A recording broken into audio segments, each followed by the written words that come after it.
We're still connecting? Okay, now we're good. Hey guys, it's me again. I found out that I can actually afford Half Dead, so that's what I'm gonna be playing today. I do not know all the controls yet, because I just bought it. Okay, so E is to open doors. Figured out how to throw shoes pretty quickly. Okay.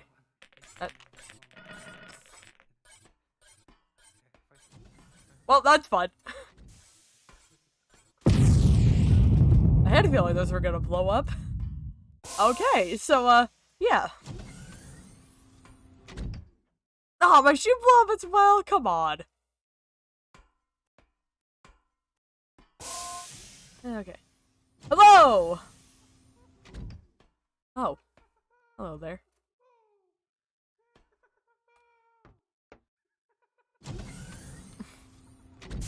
Okay, so there's just a dancing man in this room. That's okay. That's perfectly fine.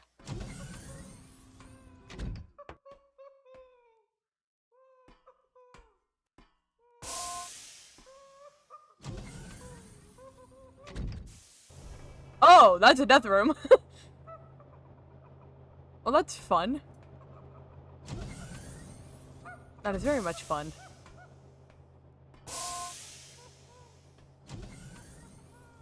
Well, I'm already out of shoes, so,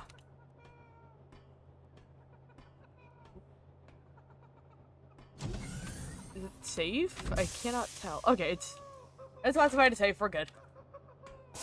Could these doors not do this to me, please? Thank you. Okay.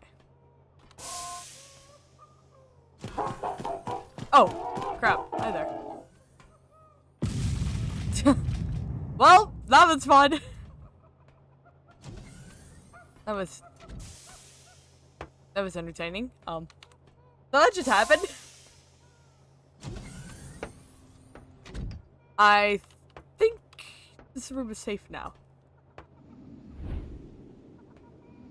Oh. Oh crap. Oh crap. Oh crap. Oh crap. Hi there. Okay. Oh. That's a wall. Okay, I think we're safe for now. Oh. What? Oh crap. Oh crap. Oh crap. Oh crap. I don't know what this does. I don't know what you do.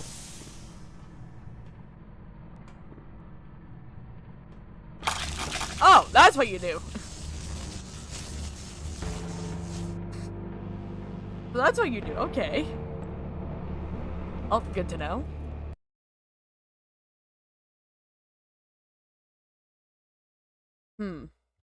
Okay.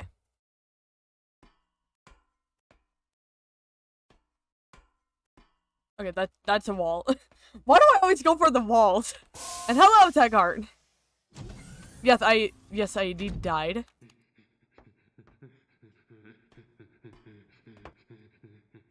Okay, strange man again. Strange dancing man. Oh, wait a minute.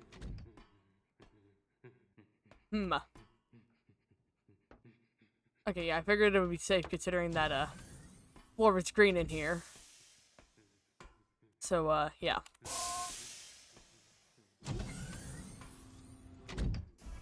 Oh! Oh, I found 5 traps. Nice. That would have been a death room.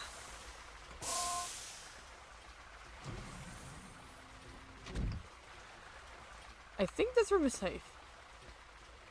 Yeah, we're good. Okay, that's a wall.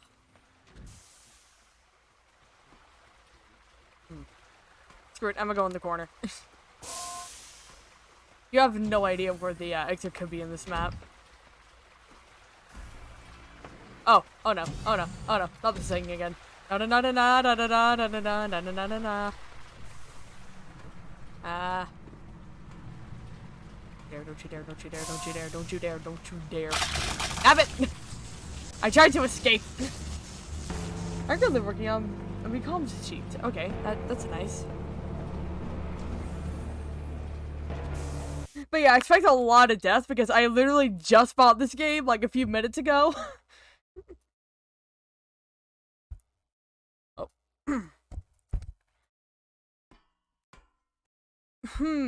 Not sure how I should feel about this. But okay. Eh. Okay, save.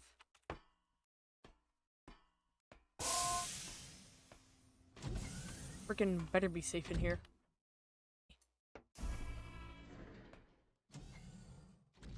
Oh crap. Nah. Can I actually open up the door and see what the frick is going on in there? I would love to do that.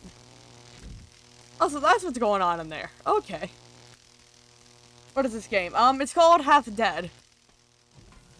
It's pretty much a, I forget, like, what TV show it's based off of. Oh, that's a death room. But, like, it's based off of a, actually, is it based off of a TV show? I can't remember off the top of my head. It's either a TV show or a movie. Pretty much, where it's just, like, you go through a whole bunch of different rooms. All of them have the chance of being complete death. And some of them have the chance of just being safe, as I've demonstrated many times. Ah, this fan. No, damn it! It pulled me in. I was hoping it wouldn't. Oh well, I expected it.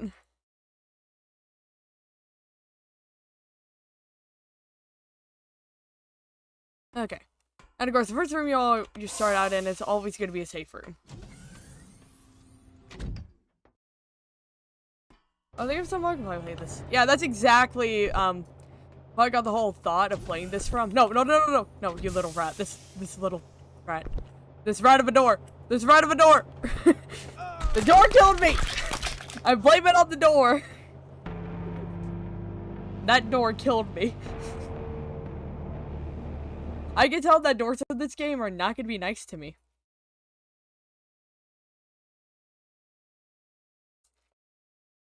But yes, Mark did play this a long time ago. Death room! That's fun. Actually, it wasn't even that long ago. It was like in 2016 when he first played this. Oh, what? Excuse me? Excuse me? Oh! Oh, good thing I walked out of that room.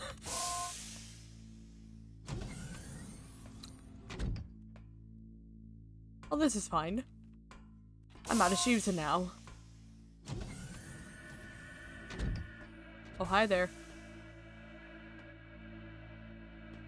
I'ma just stand back and let you do your thing. Okay. Full story.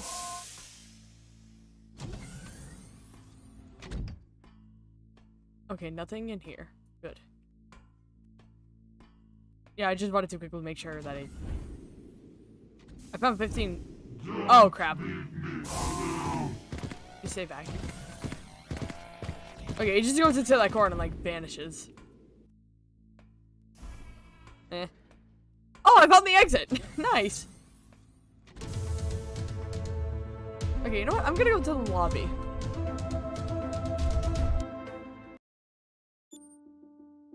Because I want to adjust the map a little bit.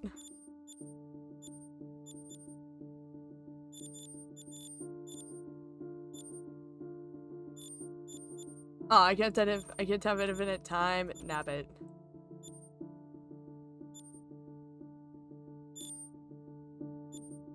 Screw it, I'm gonna get like 13 by 13.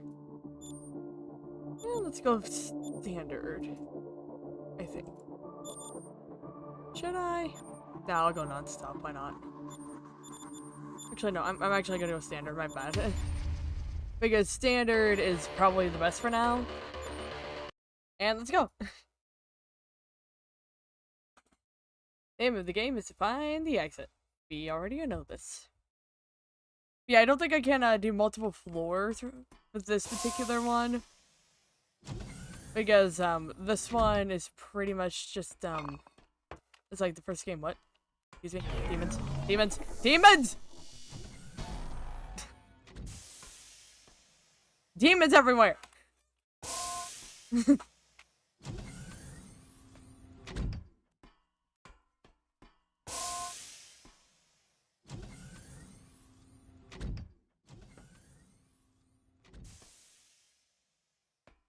I'm not hearing anything.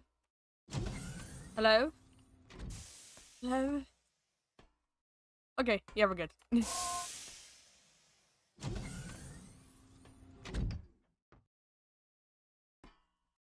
Okay.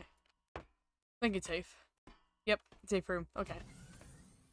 I'm gonna go this way.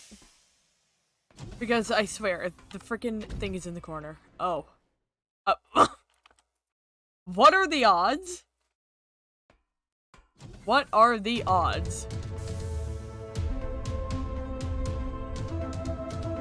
What are the odds of that, honestly?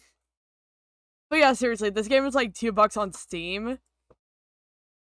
So I decided, screw it, I might as well get it.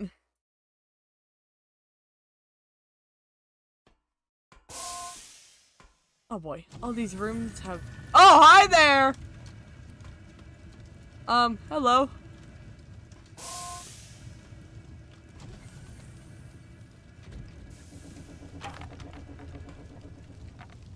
Okay. Well, that was pleasant. That was a nice little visit from a skeleton on fire.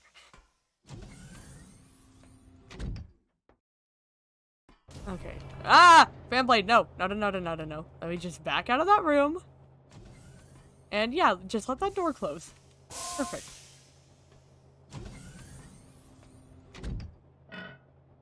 Oh, that's a death room. I stand right here while I get caught in the explosion. I probably would have if the door didn't close. Oh, now we're doing this shoeless. Eh. Okay. I think it's safe. Yep, it's safe. But yeah, I think that it might already have to up the difficulty. Did I seriously just walk into another safe room? I think I seriously just walked into another safe room. Oh, nope, I was wrong. Nope. I lied. I lied, that was not a safe room. But it's fine, that dude does like nothing. Ooh, shiny laser. Yeah, pretty much. Exactly. I can hear the chainsaws in that room. Is anything gonna happen here? Hello? Oh! Oh! Bombs! That's nice! Yeah, I'm gonna just moonwalk straight out of that room.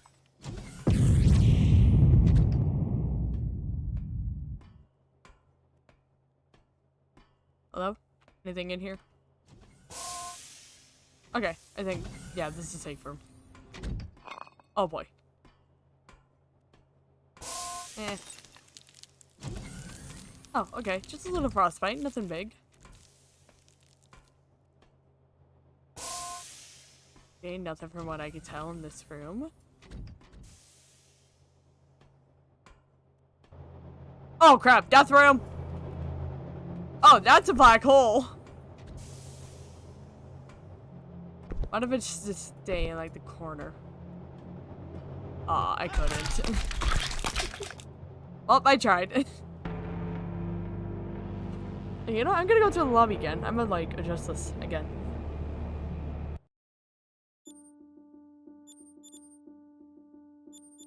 Okay. You know what?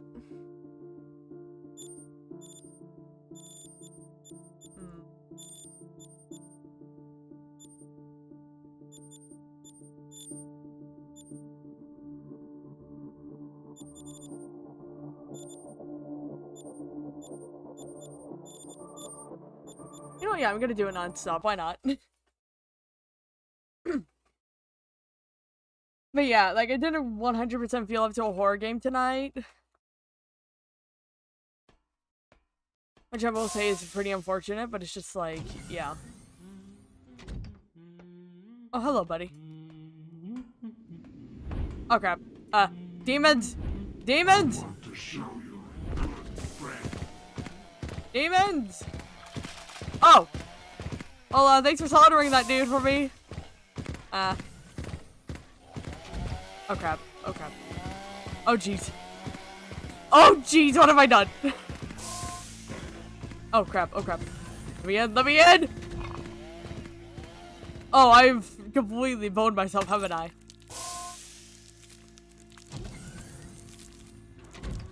Oh, sweet Lord have mercy. I have boned myself! Oh, crap. Oh, crap. Oh, crap. Oh, crap. Oh, crap. Oh, crap. Please, let me in! Ah! Okay, we're good. We're good. We're good. Oh, jeez. Okay. Okay, I think we're fine for now. What happens if I don't check a new room in time, though? That's what I'm wondering. Probably does. Oh. Well. That's fun. Oh, hi there! Oh, jeez. Did I just crash the game?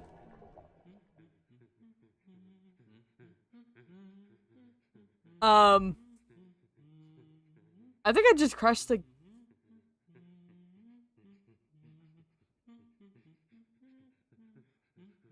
Did the whole computer just crash?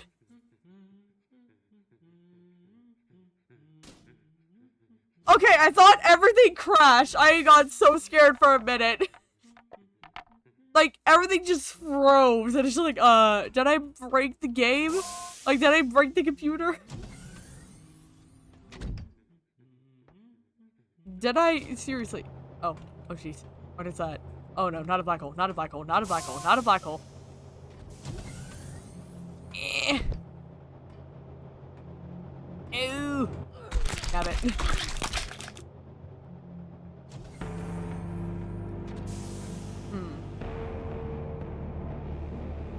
Okay, you know what? I'm gonna, like, continue to go ahead and play this. But if you guys want me to, like, play a different game, let me know, because I do have plenty of other games. I just want to give you guys the option for me to, like, switch games, because I can easily do that in, like, less than a few minutes. Hi there. How about you just go die?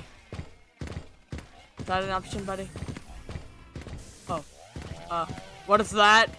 No, not enough, not enough. What the?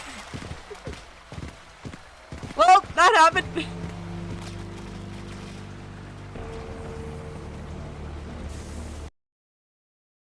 But yeah, guys, like I said, any requests for games, go ahead and put them in the chat. Depending on the game, I might be able to just, like, switch on the fly.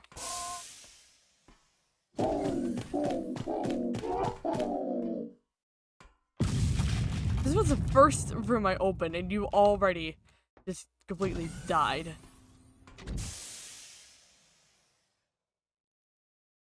That was literally the first room I opened.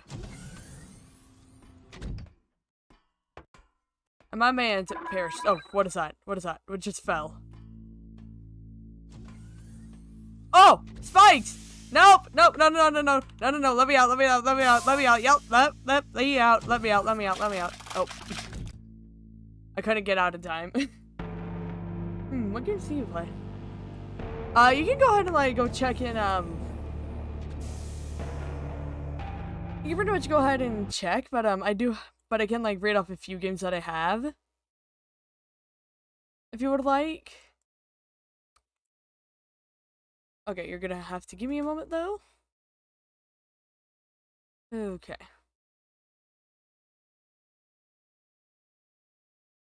Oh, whoops. Oh, time to run and, go check a new room. Oh, hi there! Eh. Oh, ice. That's nice.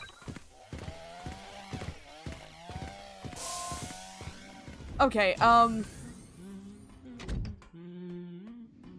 well, let's see here. Oh, well, I just walked right into that, buddy. You know what, I'm gonna go and, like, narrow down the options for you guys. Let's see here. Oh, I have Doki Doki Literature Club? I did not know that. Alrighty. I completely forgot I had that. But yeah, that's one of the games that I have. Let's see here.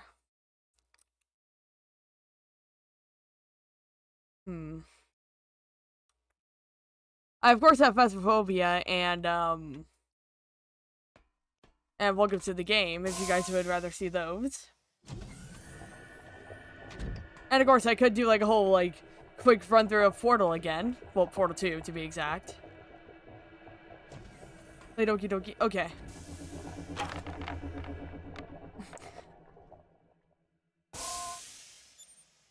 I'm gonna go and pause this game so that we can get that going.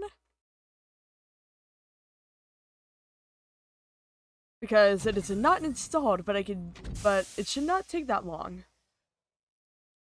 I know what you meant. But yes, I am gonna quickly, but yes, that is now installed. Sorry, autocorrect. You're fine. You're fine.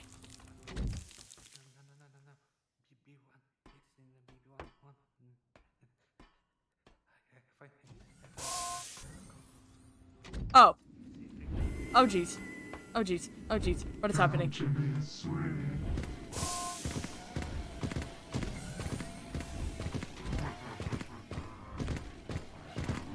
Oh, jeez. Not another one of these.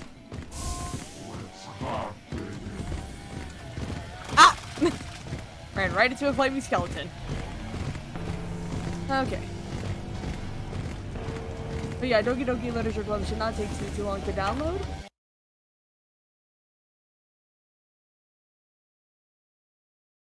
So, yeah. That's the game we're currently waiting on. Oh, it's finished downloading. Nice. Alrighty. Well, I'm just gonna give y'all, like, one more death, because I know y'all probably want that. There we go. And now I shall, I'll close out of this first, because that's the smart thing to do. Okay.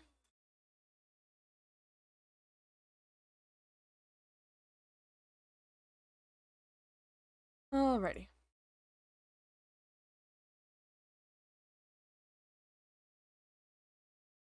Who else is watching? There's 2 other people, apparently. Okay. Now I'm gonna have to, change this to that. Okay. There we go. Sorry, I gotta adjust a few things, and then we'll be good to go. Individuals suffering from anxiety or depression may not have a safe experience playing this game. For content warnings, please visit there. Play Doki Doki Literature Club. You agree that you are at least 13 years of age and you consent to your exposure of highly disturbing content. I agree. And boom.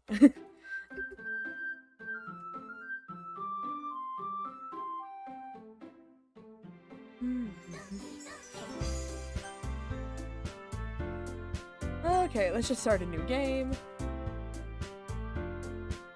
Because, yeah, I do not have a save game.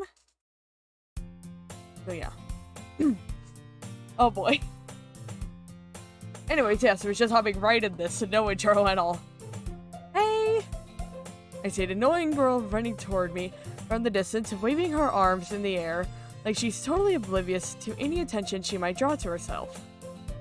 That girl is Sayori, my neighborhood and good friend since we were children. You know, the kind of friend you'd never see yourself making today, but it just kind of works out because you've known each other for so long. And my girl, yes. We used to walk to school together on days like this, but starting around high school, she would oversleep more and more frequently, and I would get tired of waiting up. But if she's going to chase after me like this, I almost feel better off running away. However, I just sigh and idle in front of the crosswalk and let Sayori catch up to me.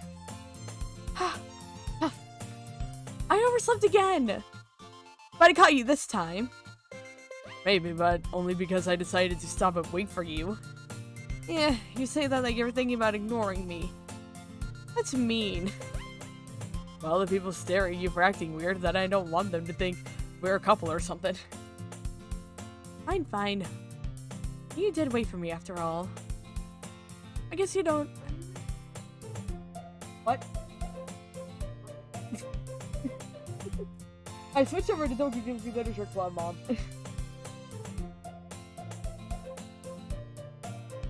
I mean, it does, like, require a lot of reading. Yes, indeed. I guess you don't have it in you to be mean, even if you want to. Whatever you say, Sayori. Cross the street together and make our way to school. As we draw near, the streets become increasingly speckled with other students making their daily commute. By the way, have you decided on a club to join yet? A club? I told you already, I'm not interested in joining any clubs. I haven't been looking either. Yeah, that's not true. You told me you would join a club this year. Did I? I'm sure it's possible that I did. In one of our many conversations where I dismissively go along with whatever she's going on about. Sayori likes to worry a little too much about me when I'm perfectly content just getting by on the average while spending my free time on games and anime. What do we see here? Later on. I was talking about how I'm worried that you won't learn how to socialize or have any skills before college. Happiness is really important to me, you know. And I know you're happy now, but I die at the thought of you becoming a NEET in a few years because you're not used to the real world. There's only one time that I've ever heard the word NEET used, and that's normally when I'm reading, like, hecking Lucifer fanfiction from The Devil is a Part-Timer. You trust me, right? Don't make me keep worrying about you. Alright, alright. Look at a few clubs if it makes you happy. No promises, though. You at least promise me you'll try a little? Yeah, I guess I'll promise you that. Yay! What if I let myself get lectured by such a carefree girl? More than that, I'm surprised I even let myself relent to her. I guess seeing her worry so much about me makes me want to ease her mind at least a little bit, even if she does exaggerate everything inside of her head. I'm gonna need to take a quick drink, everyone. I apologize. The school day is as ordinary as ever, and it's over before I know it. After I pack up my things, I stare blankly at the wall, looking for an ounce of motivation. Clubs. Sayori wants me to check out some clubs. I guess I have no choice but to start with the anime club. Yeah, boy! Hello? Sayori? Sayori must have come into the classroom while I was spacing out. I look around and realize I'm the only one left in the classroom. That actually happens a lot. I thought I'd catch you coming out of the classroom, but I saw you just sitting here and spacing out, so I came in. Honestly, you're even worse than me sometimes. I'm impressed. You don't need to wait up for me if it's going to make you late to your own club.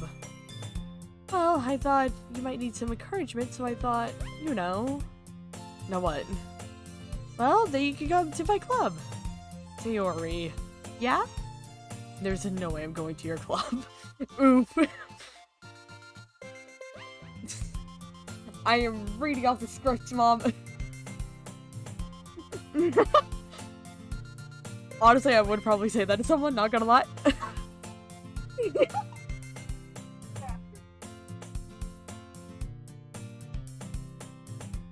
Yeah, meanie. Sayori is vice president of the literature club.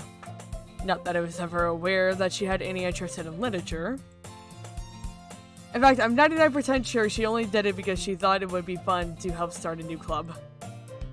Since she was the first one to show interest after the one who proposed the club, she inherited the title of vice president. That said, my interest in literature is guaranteed to be even less. Yeah, I'm going to the anime club. Come on, please. Why do you care so much anyway? Well, I kind of told the club yesterday that it would bring a new member. And Natsuki made cupcakes and everything. You hush. Don't make promises you can't keep. I can't. Oh. I can't tell if Sayori is really that much of an airhead, or if she's so cunning as to have planned all of this out. I let out a long sigh. Fine, I'll stop by for a cupcake, okay? Yes, let's go.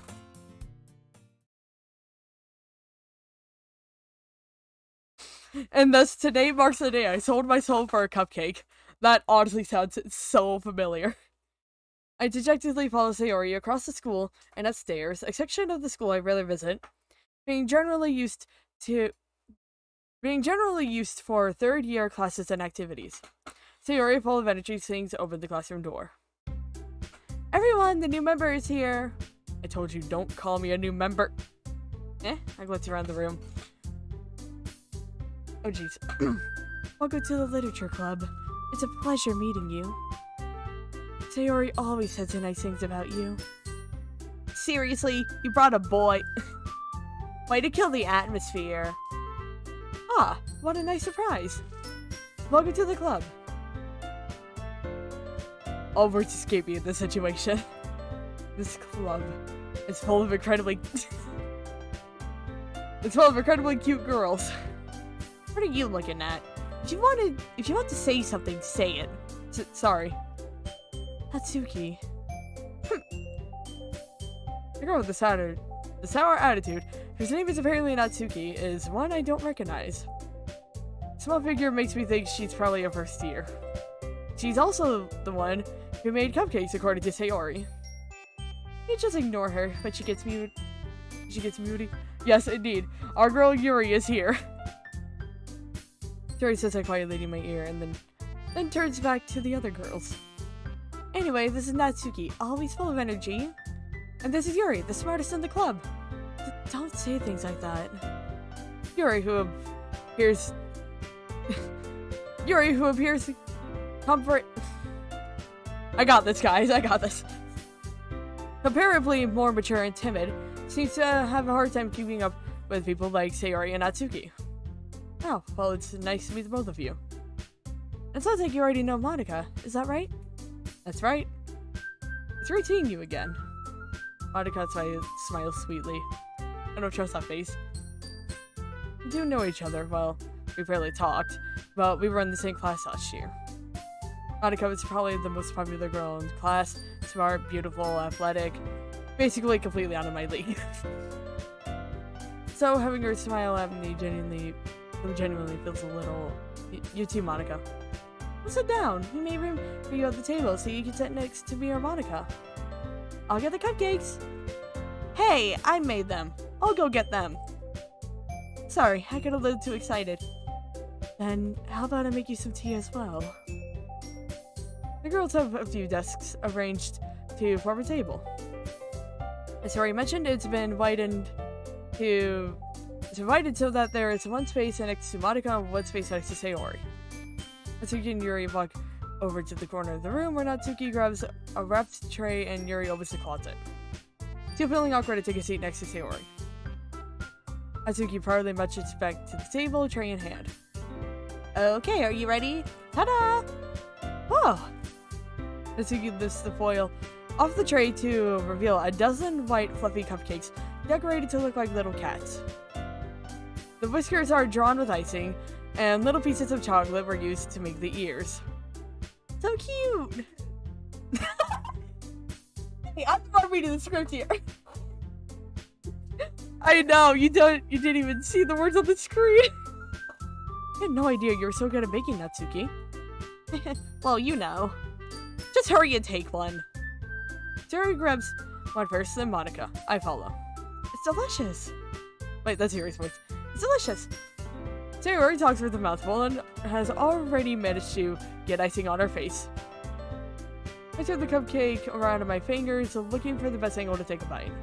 Natsuki is quiet. I can't help but notice her sneaky glances in my direction. Is she waiting for me to take a bite? I finally bite down. The icing is sweet and full of flavor. I wonder if she made it herself. This is really good. Thank you, Natsuki. Why are you thanking me? It's not like I... Haven't I heard this somewhere before? Anyone who doesn't understand, culture yourself in the ways of anime. It's not like I made them for you or anything. Eh? I thought you technically did. Sayori said, well, maybe. But not for, you know, you dummy. Alright. I gave up on Natsuki's weird logic and dismissed that conversation. Yuri returns to the table carrying a tea set. I almost said tree set. She carefully places a teacup in front of each of us before setting down the teapot next to the cupcake tray. You keep a whole tea set in this classroom? Don't worry, the teachers gave us permission. After all, doesn't a hot cup of tea help you enjoy a good book? I guess. Don't let yourself get intimidated. Yuri's just trying to impress you. Yeah, that's not... It's halted. Yuri looks away. Is Mighty being a rat? Is Mighty being a rat? Oh! My mom is commenting. Apparently. Why are you being my commentator?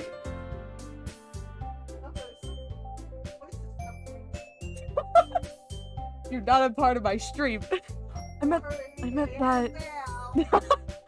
Okay, my mom is apparently part of my stream now. I meant that, you know, I believe you. Well, tea and reading might not be a pastime for me, but I at least enjoy tea. I'm glad. Yuri faintly smiles to herself in relief. Annika raises an eyebrow and smiles at me. So, what made you consider the literature club? I was afraid of this question. Oh god, no, not this game. Also, it's just me, Husky. Hello, Husky! I gotta take another sip of my drink, but I'll continue reading in a moment.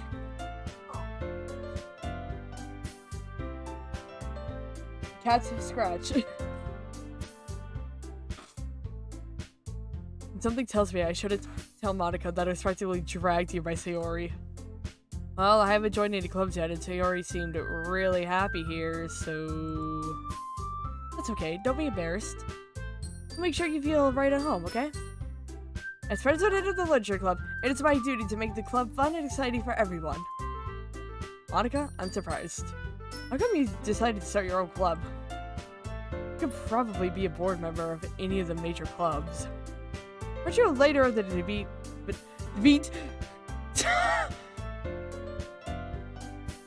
Sorry, I just looked around the chat.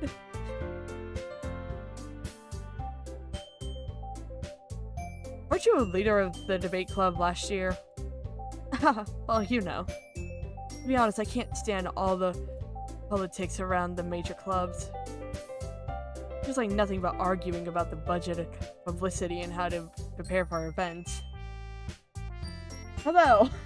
Yes, Husky, I see you in the chat. I'd much rather take something I personally enjoy and make something special out of it. And if it encourages others to get into literature, then I'm fulfilling that dream. Monica is a really great leader. Yuri also nods in agreement. Not surprised, there aren't more people in the club yet. Must be hard to start a new club. I can guarantee, I can tell you right now from personal experience, it is hard starting a new club. You can put it that way. Not many people are very interested in putting out all the effort to start something brand new. Especially when it's something that doesn't grab your attention, like literature. You have to work hard to convince people that you're both fun and worthwhile. But it makes cool events like the festival that much more important. I'm confident that we can all really grow this club before we graduate. Right, everyone? Yeah. We'll do our best. You know it. Everyone enthusiastically agrees. Everyone in the chat, that is who Husky is talking to. You can go in the other room. Such different girls, all interested in the same goal. Monica must have worked really hard just to find these three. Maybe that's why they were all so delighted by the idea of a new member joining. Though I still don't know if I could keep up with their level of enthusiasm about literature. So, what kind of things do you like to read? Well, considering how little I've read these past few years, I don't really have a good way of answering that. Manga. I muttered quietly to myself, I'm joking. Azuki's head suddenly perks up. Looks like she wanted to say something, but she keeps quiet. Not much of a reader, I guess. Well, that could change. What am I saying? I spoke without thinking after seeing Yuri's sad smile. Anyway, what about you, Yuri? Well, let's see. Yuri treats the rim of her teacup with her finger. My favorites are usually novels that build deep and complex fantasy worlds. The love of creativity and craftsmanship behind them is amazing to me. Telling a good story in such a foreign world is equally impressive. Yuri goes on, clearly passionate about her reading. She seems so reserved and timid since the moment I walked in, but it's obvious by the way her eyes lit up that she finds her comfort in the world of books, not people. But you know, I like a lot of things. Stories with deep psychological elements usually immerse me as well. Isn't it amazing how a writer so deliberately take advantage of your own lack of imagination completely throw you for a loop? Anyway, I've been reading a lot of horror lately. Yes! Horror stuff! Horror stuff! That's all I can say. I love horror stuff. No. I read a horror book once. I just really grasp something that I can relate to at the minimum level. Just to clarify, I personally read a lot of horror. Like, horror stuff is my thing, honestly. Husky, stop! Husky, cease! At this rate, Yuri might as well be having a conversation with a relic. Really? I wouldn't have expected that, Yuri. Someone as gentle as you. I guess you could say that. But if its story makes me think, or takes me to another world, then I can't really put it down. Husky! Husky, cease! Please! For the sake of my sanity! Please! Husky, please! Cease and desist!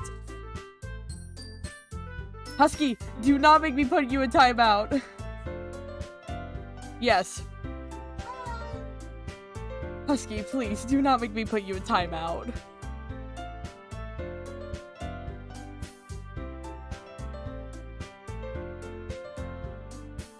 Real horror is often very successful at changing the way you look at the world, if only for a brief moment.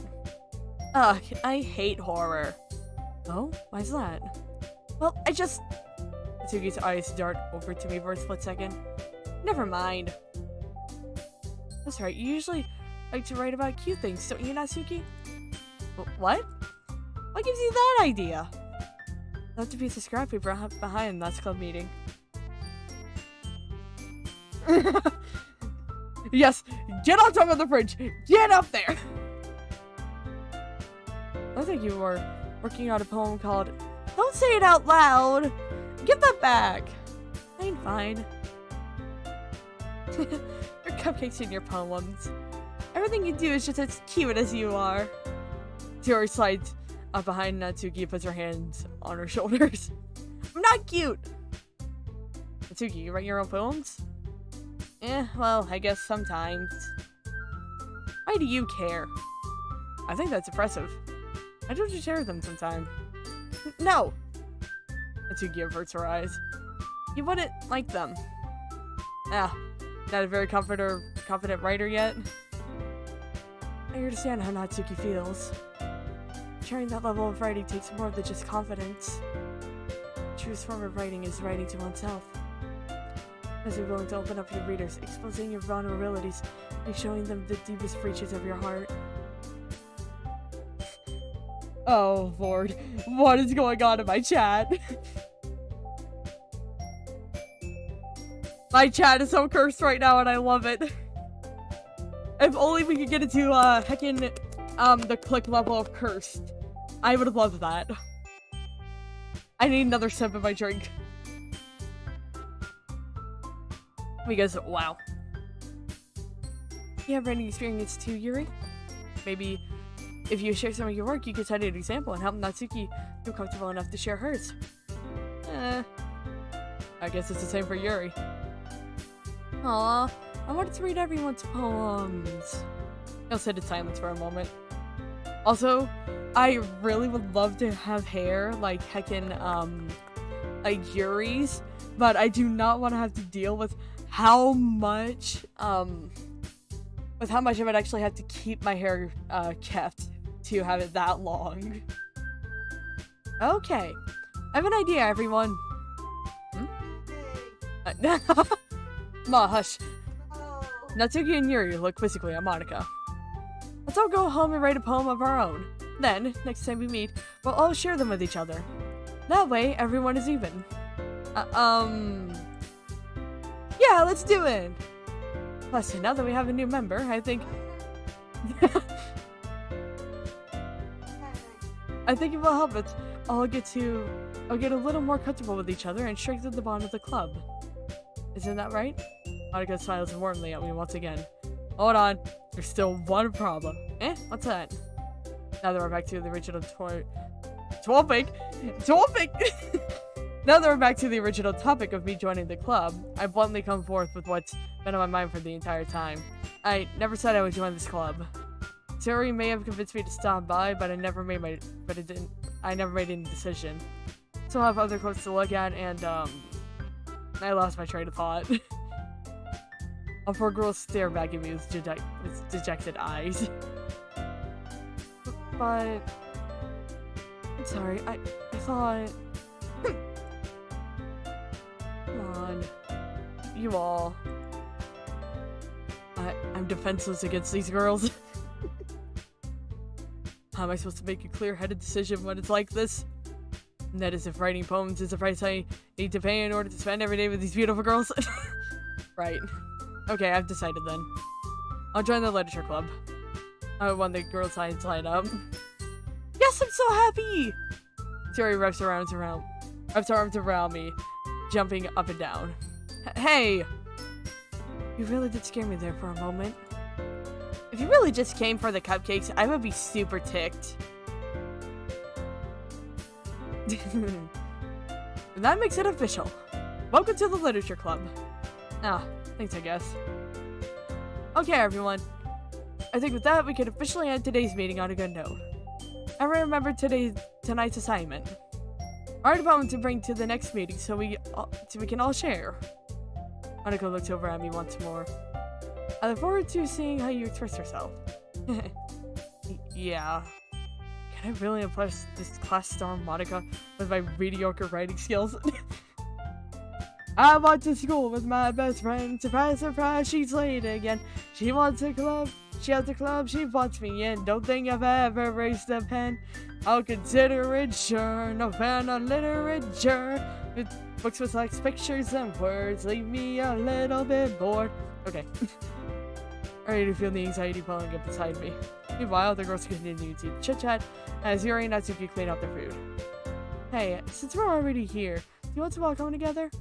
That's right, Yuri and I never walk home together anymore because she always stayed after school for clubs. Sure, might as well. Yay! Without the two of us depart the club room and make our way home. The whole way, my mind wanders back and forth between the four girls. Sayori, Natsuki, Yuri, and of course, Monica. Will I really be happy spending every day after school in a literature club? Perhaps I'll have the chance to grow closer to one of these girls. Oh no. Foreshadowing. Alright. I'll just need to make the most of my circumstances, and I'm sure good fortune will find me. And I guess that starts with writing a poem tonight.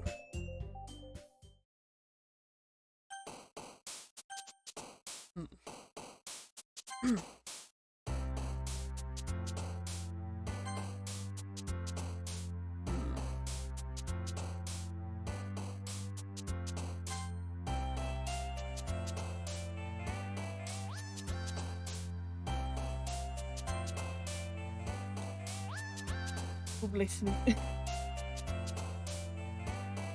I know, I do too.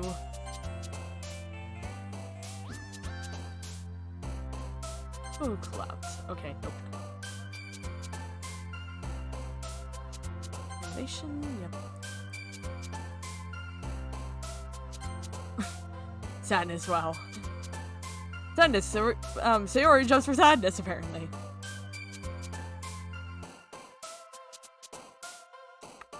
Let's go kawaii. Heartbeat, why not? Anxiety. Depression. And then...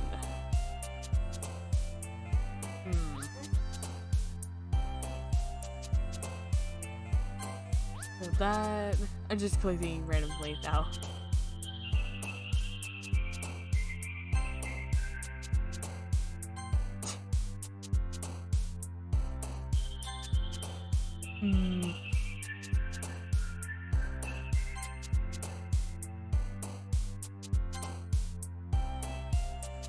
And then the whirlwind. And finally secretive. Hi again. Hold on. I feel cities. That probably picked up really well on the mic, didn't it? But see, you didn't run away on us. Haha. Nah, don't worry. This might be a little strange for me, but I at least got my word. Well, I'm back at the literature club. I was the last to come in, so everyone else is already hanging out. Thanks for keeping your promise. I hope this isn't too overwhelming of a commitment for you. And you dive headfirst into literature, and you're not accustomed to it. Oh, come on! Like he deserves any slack. Siri told me you didn't even want to join any clubs this year. And last year, too. I don't know if you plan to just come here and hang out or what, but if you don't take us seriously, then you won't see the end of it. Natsuki, you certainly have a big mouth for someone who keeps her manga collection in the club room. Oh, Mark broke his foot. Yeah, I saw. I know. He's like having a whole bunch of issues. I swear he is. I feel bad for Mark. Yes, he is indeed not a masochist. And again finds himself stuck between saying Monica and manga. Manga is literature. Looking defeated. Natsuki falls back into her seat. Don't worry, guys. Always gives its best benefit as long as he's having fun. He helps me with busy work without me even asking. Like cooking, cleaning my room. Not dependable. Sayori, that's because your room is so messy, it's distracting. And you almost set your house on fire once. Is that so? You're really good friends, aren't you? I might be a little jealous. How come? You and him can be good friends too. Sayori. Dot. As usual, Sayori seems oblivious to the weird situation she just put me into. If this does not sound like one of my friends, I don't know what will. Oh, Yuri even brought you something today, you know? Wait, Sayori. Me? Not really. Don't be shy. It's really nothing. What is it? Never mind. Sayori made it sound like a big deal when it's really not. What do I do? I'm sorry, Yuri, I wasn't thinking. Guess that means it's up to me to rescue the situation. Hey, don't worry about it. First of all, I wasn't expecting anything in the first place. Any nice gesture from you is a pleasant surprise. Okay, I'm sorry, but I just gotta point out Yuri's hair real fast. I would love to have her hair, but at the same time, the amount of maintenance it would need, it would be seriously. Is that so? Yeah, I won't make a big deal if you don't want it to be. Alright. Well, here. Here, reach into her bag and pulls out a book. I don't want you to feel left out. I picked out a book I thought you might enjoy. It's a short read, so it should keep your attention, even if you don't usually read. We could, discuss it if you wanted. This is... How is this girl accidentally being so cute? She maybe picks out a book she thinks I'll like, despite me not reading much. Here, thank you. I'll definitely read this. I enthusiastically take the book. Phew. Well, you can read it at your own pace. I'm forward to hearing what you think. Now that everyone's settled in, I expect I expect Monica to kick off something scheduled. To kick off some scheduled activities for the club. I cannot speak tonight. That doesn't seem to be the case. Terry and Monica are having a cheery conversation in the corner. Yuri's face is already buried in a book. Can't help but notice her intense expression, like she was waiting for this chance. Meanwhile, Natsuki is rubbing her chair around in her closet. I'm really curious to talk to Yuri a little bit more. At the same time, I would feel bad for distracting her from reading. Catch a glimpse of the cover of her book. Looks like the same book she lent to me. More than that, she seems to be on the first few pages. Ah, crap. I think she noticed me looking at her. She takes another glance at me and our eyes meet for a split second. Another one makes her hide her face deeper in the book. R/I had a stroke. Yeah, pretty much.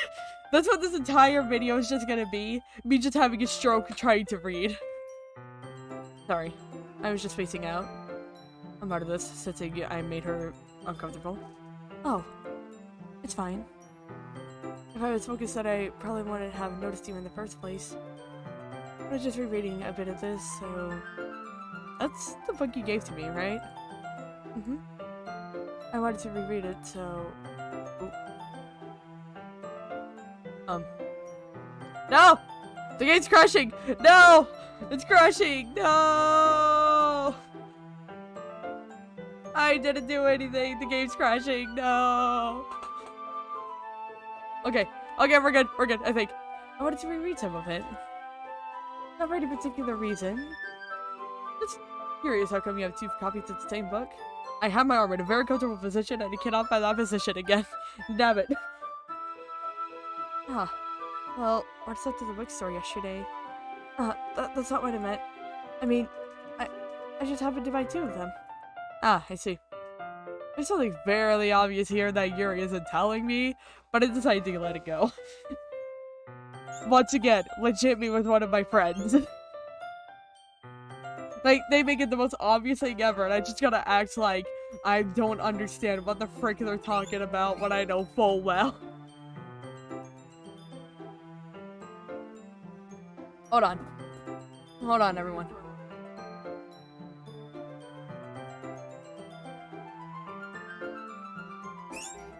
Yes. Sorry about that. Okay. Definitely start reading it soon. I'm glad to hear. Once it starts to pick up, you might have a hard time putting it down. It's a very engaging and relatable story. Is that so? What's it about anyways? Better not crash. Why is it not responding? Monica, are you already breaking the game?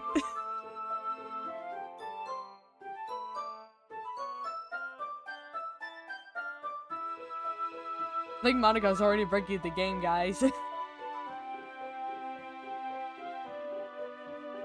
Oh,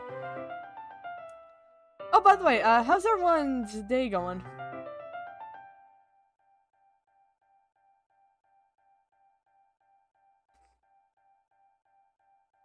Yep, that repeating note tells me everything I need to know.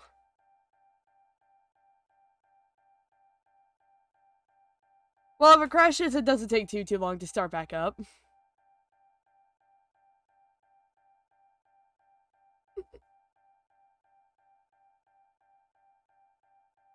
Oh, wait, I didn't save, though. Oh, crap.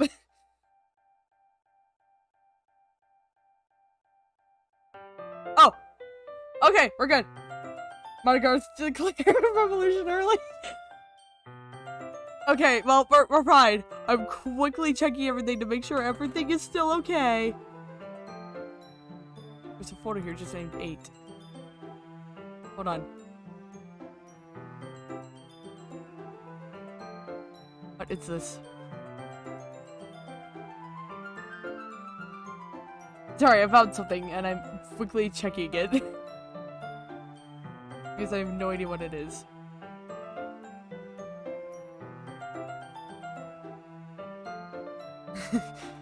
You know what, I'm not gonna worry about it. Yeah, there's just like a random folder named 8, but it's fine. Well, here closes the book and scans her eyes over the back. The book itself. The book is titled Portrait of Morkov. No, don't you dare crash on me! No! Okay, if it survives, let's crash. I'm saving right after.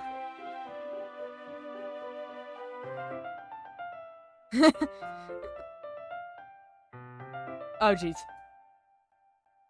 The whole computer is crashing.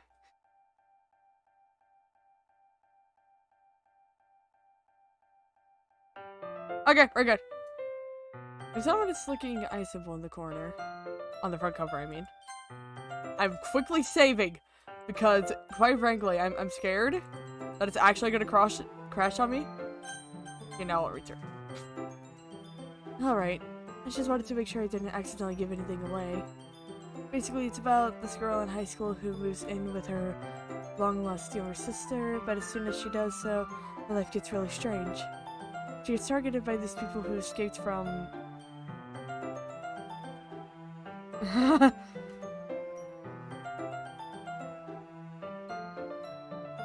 from a human experiment prison. Darn, I'm alone.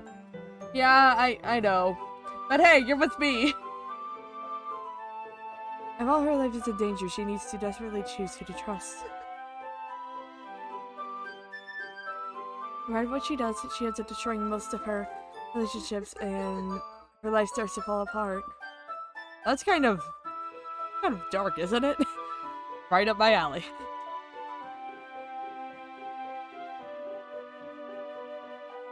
I made it sound like it was going to be a nice story, so the dark turn came out of nowhere. Yuri gently giggles all of a sudden. Are you not a fan of that sort of thing? No, it's not that. I mean, I could definitely enjoy these kinds of stories, so don't worry. I gotta make sure the game doesn't crash on me. It's like, there's something going on with my computer. I swear there is.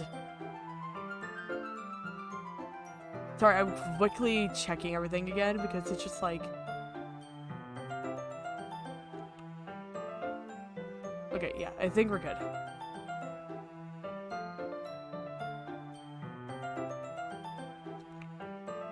Alrighty. So, now that I checked everything, I think we're good. Hope so. Yeah, I totally forgot that Yuri's into that sort of thing. He's so shy and reclusive on the outside, or it might seem to be completely different. Just that those kinds of stories... I clicked. I know I did. Yep. Blue Circle of Death, Yuri! What have you done? You're breaking my game!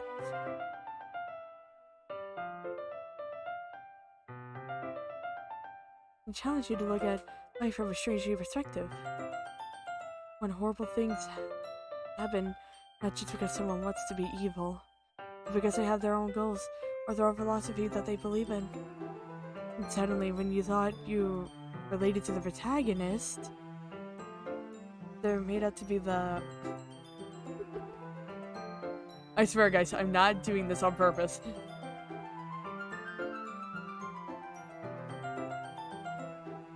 They're made out to be the naive one, or letting their one-sided morals interfere with the villain's plans. I'm rambling, aren't I? Not again. I'm sorry. Hey, don't apologize. I haven't lost interest or anything. Well, I guess it's alright then. But I feel I should let you know that I have this problem. When I let things like books and writing fill my thoughts, I kind of forget to pay attention to other people. So I'm sorry if I ended up saying something strange. Please stop me if I start talking too much. Yuri is the embodiment of my anxiety. She really is. She is the embodiment of my anxiety. That's I really don't think you need to worry. It just means you're passionate about reading. Least I can do is listen. It's a literature club, after all. Ah, that's... I know I clicked. Oh, that's true. In fact, might as well get started reading it, right? You don't have to. What are you saying? Just a moment ago, you were looking forward to it. Let me just get the book. I need another drink, my lord. Only time I talk this much is in drama. Quickly retrieve the book that I have put in my bag. Alright. It's fine if I sit here, right? Let me do the seat next to Yuri's. Yeah. Are you sure? I'm a little apprehensive. I'm sorry. It's not that I don't want you to. It's just something I'm not very used to. I completely feel Yuri here. That is, reading a company of someone. I see. Well, just tell me if I end up distracting you or anything. Alright. I open the book and start the prologue. I don't understand what Yuri means about reading a company. It's as if I can feel a presence over my shoulder as I read. Not a particularly bad thing. Maybe a little distracting, but the feeling is somewhat comforting. Not if you're home alone. Can confirm. Yuri is in the corner of my eye. I realize that she's not actually looking at her own book. I glance over. I see she's reading from my book instead. Sorry. I was just... Yuri, you really apologize a lot, don't you? I'm telling you, Yuri! Embodiment of my anxiety! I do? I don't really mean to. Sorry. I mean... Here. This should work, right? Slide my desk until it's up against Yuri's. Then hold my book more between the two of them. Ah. I suppose so. Yuri timidly closes her own copy. Once we lean in a little bit, our shoulders are almost touching. Just as my left arm is in the way, so I instead use my right hand to hold the book open. Ah. Makes it kind of difficult to turn the page. Here. Yuri takes her left arm and holds the left side of the book between her thumb and forefinger. Ah. The same with the right arm on the right side of the book. That way, I turn the page and Yuri slides it under her thumb after it flips to her side. While holding it like this, I hold it even closer than before. Actually kind of distracting me. Just so I can feel the warmth of Yuri's face as she's in the corner of my vision. Are you ready? Eh? She's on the page. Ah, sorry. I think I got a bit distracted for a second. I throw at Yuri's face again and our eyes meet. I don't know if I'll be able to keep up with her. Ah, that's okay. You're not used to reading, right? I don't mind being patient if you take a bit longer. Probably the least I could do. You've been so patient with me. Yeah, thanks. Continue reading. Yuri no longer asks me if I'm ready to turn the page. Instead, I just assumed that she finishes the page before me, so I turn it to my own volition. We continue the first chapter in silence. Even so, turning each page almost feels like an intimate exchange. I thumb gently letting go of the page, letting it flutter over to her side as she catches it under her own thumb. Hey Yuri, maybe a silly thought, but my character kind of reminds me of you a little bit. You think so? How does she? Well, I guess she's a bit more blunt in a lot of ways. She also, I think, guessed a lot of the things that she says and does. Like, she's afraid she'll do something wrong. Not that you can see into your head or anything, but they're kind of reminiscent of some of your mannerisms. I see. Yuri made silent for a moment, but it's probably a terrible thing to have in common with her. That's so embarrassing that you think that. Wait, I didn't mean it in a bad way or anything. Sorry, I really didn't know you were self-conscious about that sort of thing. I guess I more meant that it's kind of cute. What are you saying all of a sudden? Okay, everyone. I think it's about time we share today's poems with each other. We might not have enough time if we wait too long. Ah. Your exhales spared for finishing her thought. Is that alright, Yuri? You look kind of down. Sorry if you haven't been looking forward to this. It's not. It's fine. He releases her hand from the book, causing it to close on top of my thumb. Alright. I guess we'll do some more reading tonight. Why'd you prefer I only read it with you? I guess I don't have too much of a preference either way. In that case, I'll read a little more tonight. It'll be more fun to read with you after it picks up a bit, you know? That's good reasoning. In that case, feel free to finish the first 2 chapters in your own time. Alright. I stand up. Make a mental note of where I left off in the book, then slip it back into my bag. By the way, did you remember to write a poem last night? Yeah. Or the next section ends. I can't believe I agreed to do something so embarrassing. So accurate. I don't really find much inspiration since I've never really done this before. Well, now that everyone's ready, why don't you find someone to share with? Can't wait! Terry and Monica enthusiastically followed their poems. Terry sits on a wrinkled sheet of loose leaf, torn from a spiral notebook. On the other hand, Monica wrote hers in a composition notebook. You can already see Monica's pristine handwriting from where it's at. Atsuki and Yuri. Sorry, I thought I saw something out of the corner of my eye. Anyways, Atsuki and Yuri reluctantly comply as well, reaching into their bags. I did the same myself. I'll go Monica first. Just start with Monica. She seemed eager to read my poem, and I want her to know I'm putting in effort. Hi! Having a good time so far? Yeah. Good, glad to hear it. By the way, since you're new and everything, if you ever have any suggestions for the club, like new activities or things we can do better, I'm always listening. Don't be afraid to bring things up, okay? Alright, I'll keep that in mind. Of course I'll be afraid to bring things up. I'm much better off just going with the flow until I'm more settled in. Accurate! Anyway, want to share your poem with me? It's kind of embarrassing, but I guess I have to. Don't worry. We're all a little embarrassed today, you know? But it's that sort of burial that we'll all learn to get past soon. Yeah, that's true. I have Monica on my poem. Great job. I was only, my head while reading it. It's really metaphorical. I'm not sure why, but I didn't expect you to go for something so deep. I guess I underestimated you. It's easiest for me to keep everyone's expectations low. Accurate! That is accurate. Keep everyone's expectations low, so that way they'll be mildly surprised when I actually somehow succeed.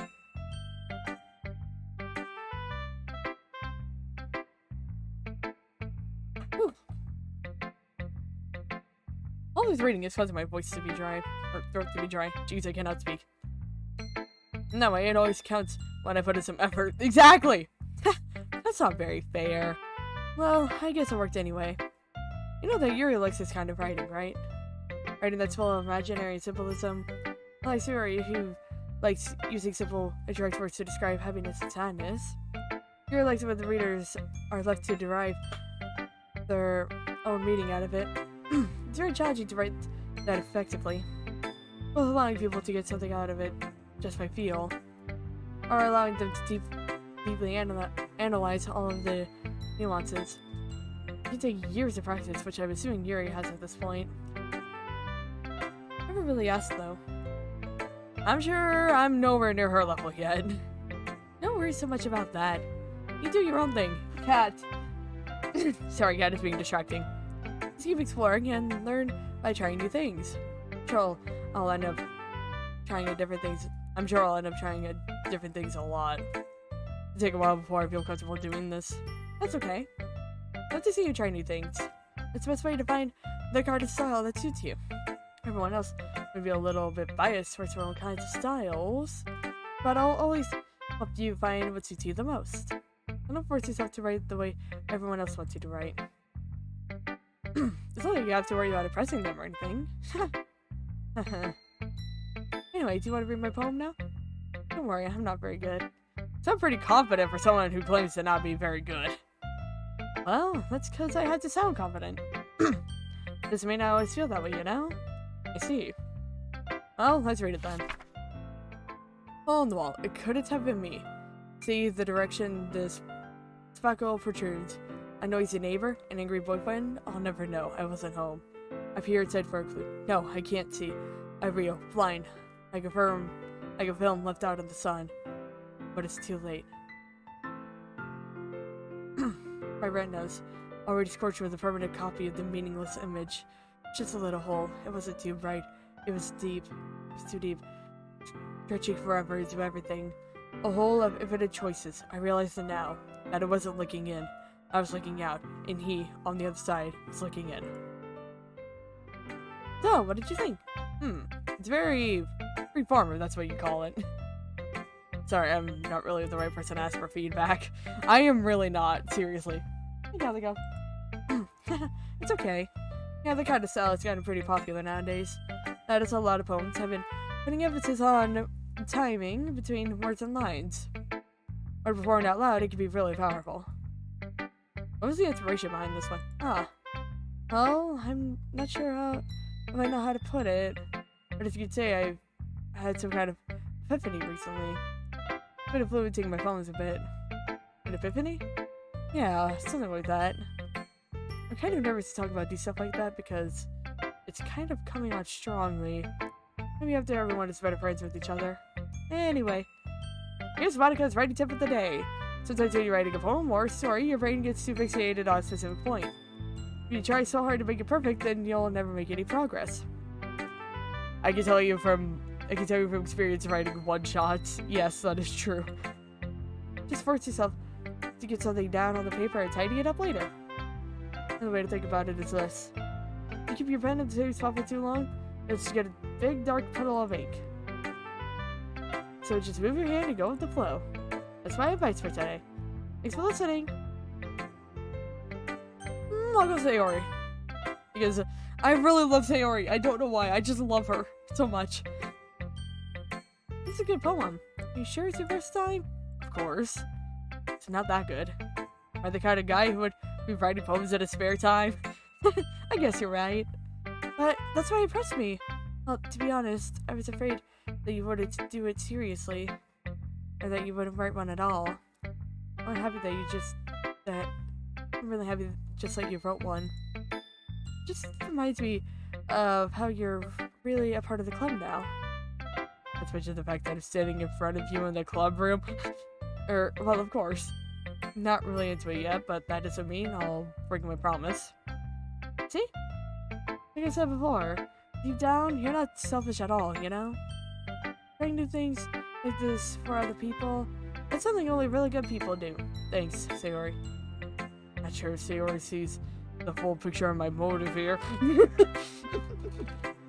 Then again, can't deny that she's part of the reason I joined. Knowing how much this means to her and all. Yeah, I'm gonna make sure you have lots of fun here, okay? That would be my way of thanking you. Alright, I'm gonna hold you to that then. Yay! Now, you'll read my poem too, right? Don't worry, I'm really bad at this. We'll see about that. Dear Sunshine, the way you glow through my blinds in the morning makes me feel like you miss me. Using my forehead to help me out of bed, making me rub the sleepy from my eyes. Are you asking me to come out and play?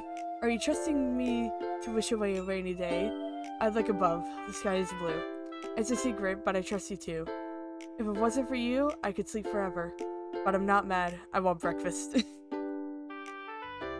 Sayori, this is just a guess, but did you wait until this morning to write this? No, just a little bit. You can't answer just a little bit to a yes or no question. I feel that it's bad that I actually relate to this character. Like, as in, like, the person you're playing as, I feel it's not a good thing that I actually low-key relate with them. I forgot to do it last night. Oh, at least it makes me feel a little bit better about myself.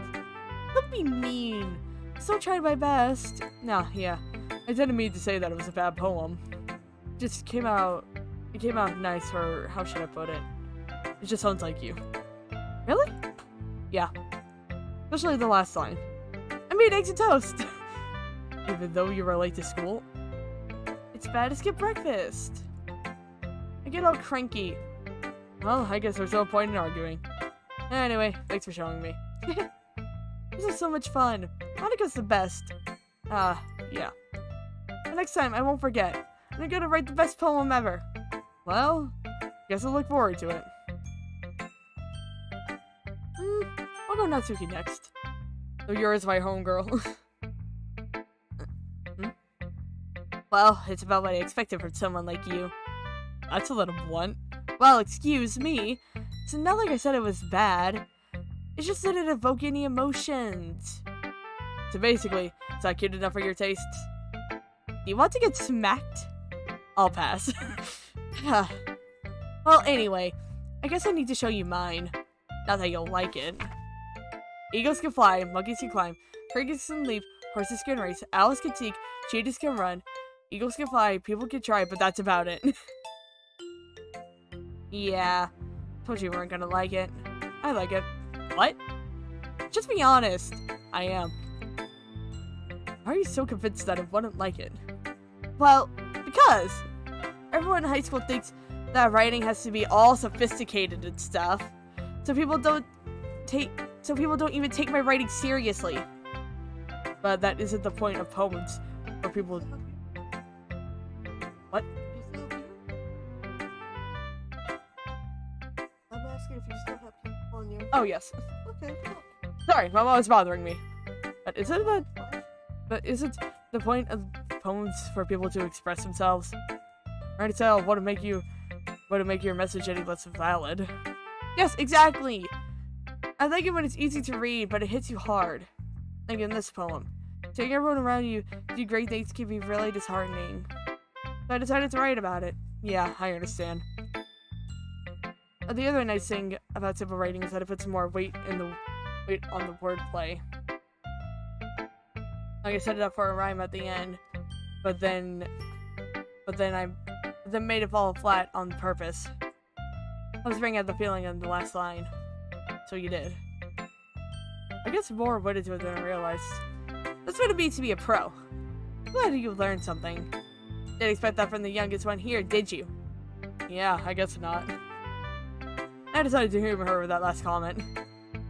I don't really care how old everyone is. If Natsuki's feeling proud, then I won't take that away from her. Okay, and Yuri's the last one.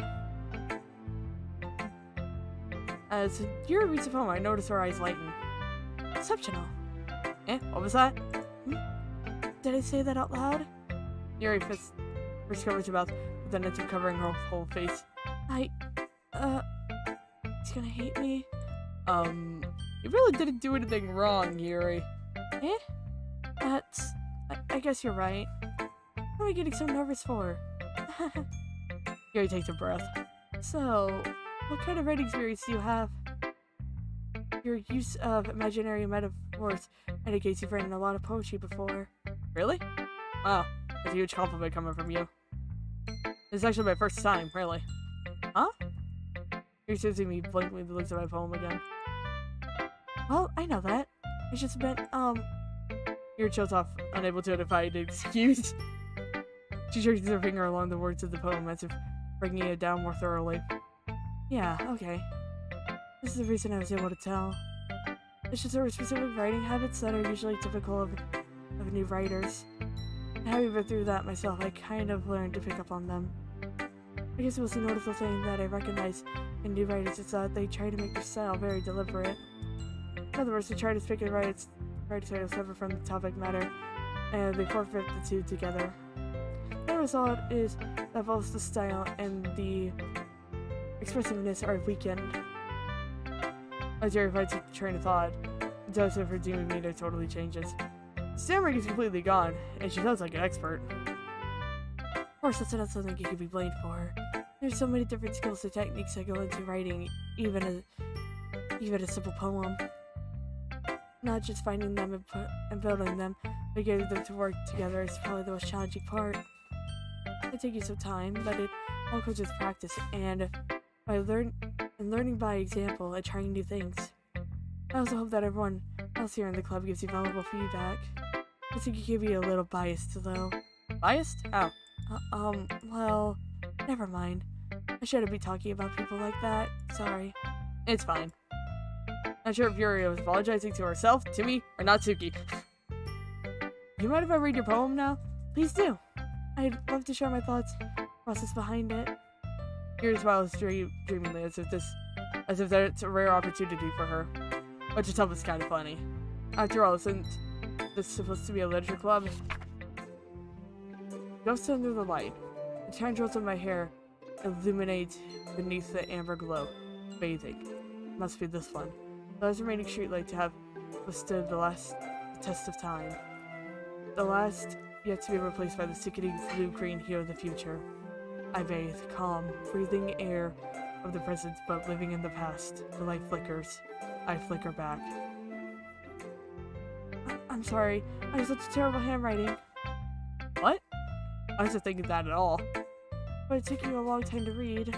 Ah. Oh, I just don't read scripts very often. I just don't think your handwriting is pretty. Eh? That's a relief. I like the poem. Even though it's short, it was really descriptive. It wasn't too short? I usually write longer poems. Not at all. I'm really glad you like it. I'll be honest. This is our first time sharing. I wanted for it to go a little more mild. Can you not be destroying things, please?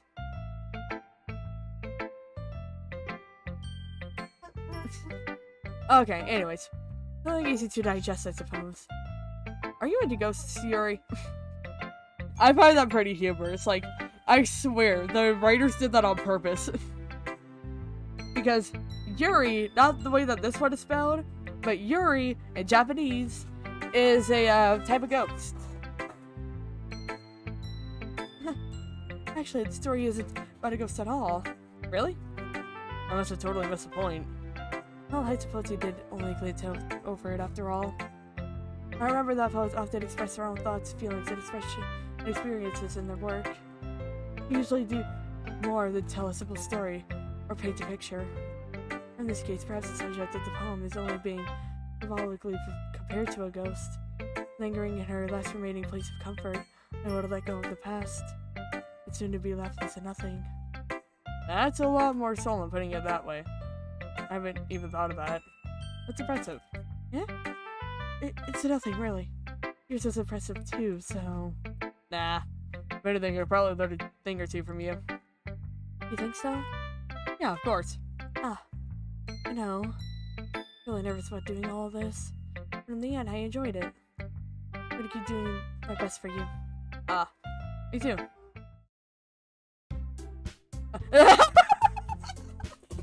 Sorry, I just hear in the background, oh, Romeo, Romeo.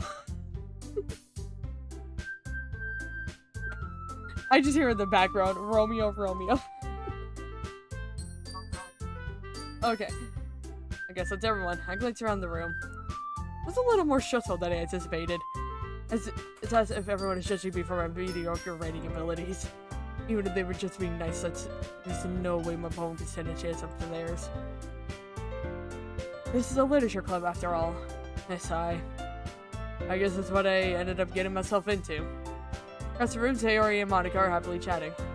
I need to land on Yuri and Natsuki. They gingerly exchange sheets of paper, sharing their respective poems. As they read in tandem, I watch each of their expressions change. Natsuki's eyebrows furrow frustration. Meanwhile, Yuri smiles sadly. What's with this language? Eh? Did she say something? Oh, it's nothing. Natsuki dismissively returns to the desk with one hand. In theater, we're watching Phantom of the Opera. Nice! But yeah, like, funny thing is, last night, I actually, there was actually, 2 plays going on. I was in American Revolution, while, and the second play that was going on was Romeo and Juliet, Suits of Vacation.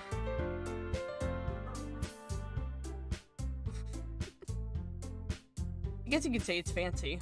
Ah, thanks. Yours is cute. Cute? Did you completely miss the symbolism or something? It's clearly about the feeling of giving up. How could that be cute? I know that. I just meant the language, I guess. Try to say something nice. Eh? You mean you had to try that hard to come up with something nice to say? Thanks, but it didn't really come out nice at all. Well, I do have a couple suggestions. If I was looking for suggestions, I would have asked someone who actually liked it. Which people did, by the way. Sayori liked it. And he did too. So based on that, I'm glad to give you some suggestions of my own. First of all, excuse me. Appreciate the offer, but I spent a long time establishing my writing style. I don't expect it to change anytime soon. Unless, of course, I come across something particularly inspiring, which I haven't yet. He liked my poem too, you know. He even told me he was impressed by it. Atsuki suddenly stands up. Oh boy, you know it's about to get serious when the music drops. Oh, I didn't realize you were so invested in trying to impress our new member, Yuri. Eh? That's not what you're just... You're stands up as well. Maybe you're jealous that he appreciates my advice more than he appreciated yours. Huh? And how you know he didn't appreciate my advice more? Are you that full of yourself? No. If I was full of myself, I would deliberately go out of my way to make everything I do overly cutesy. Is everyone okay? Well, you know what? I wasn't thinking...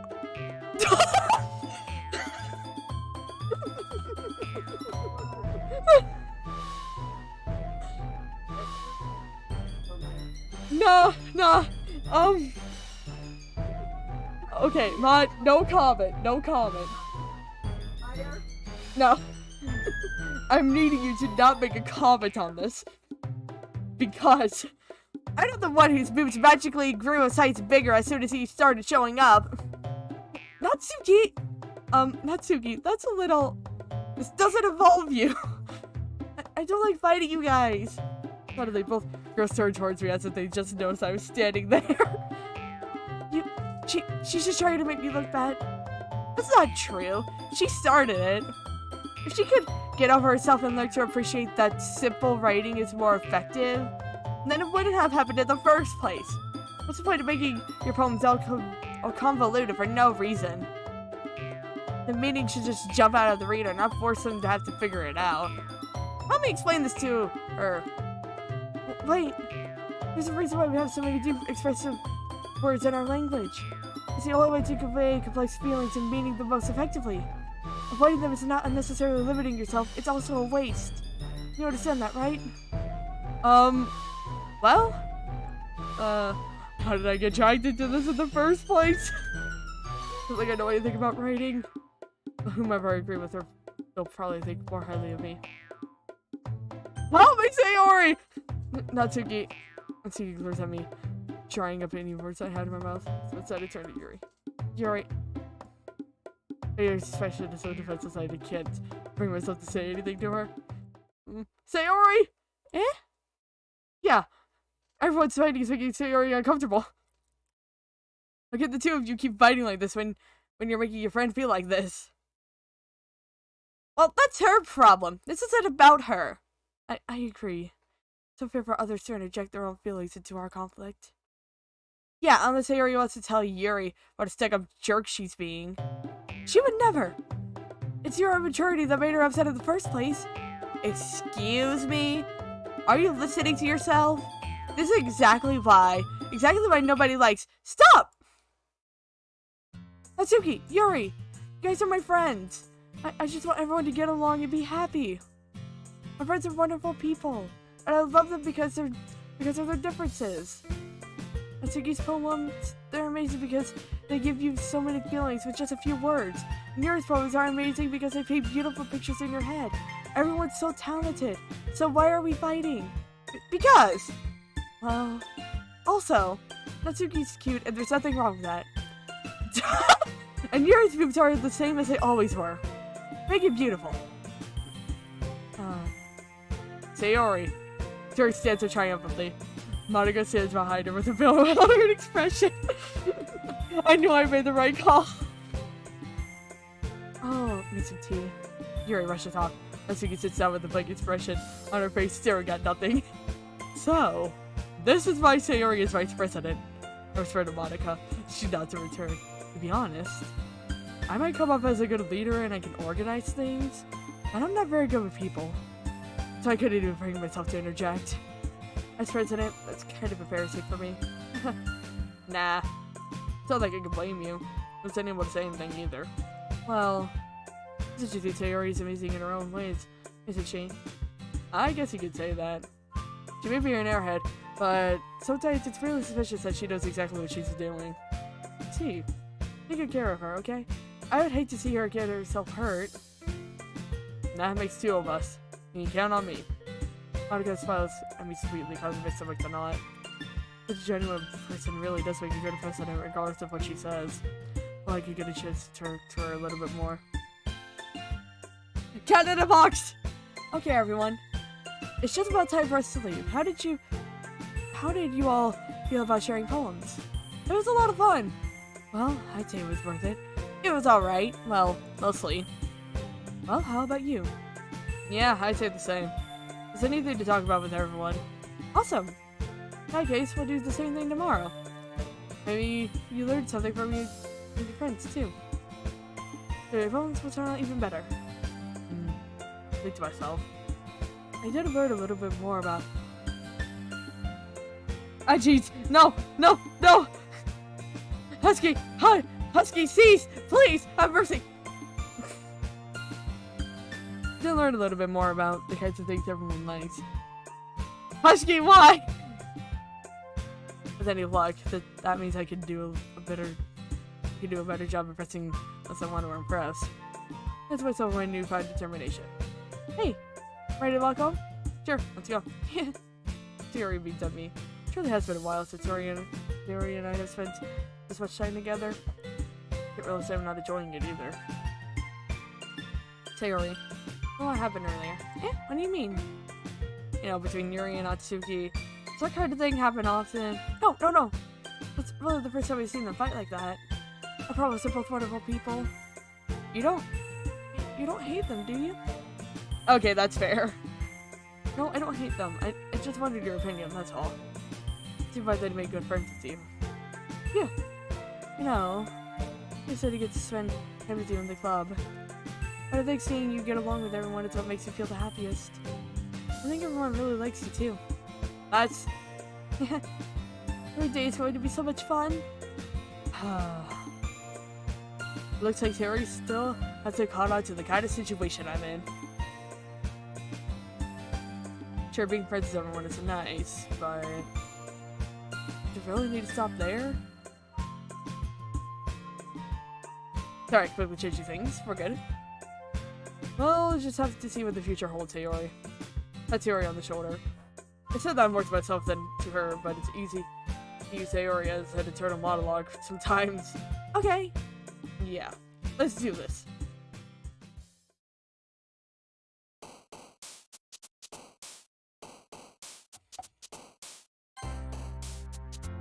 Variant. Div. Nice. Oh jeez. Rose.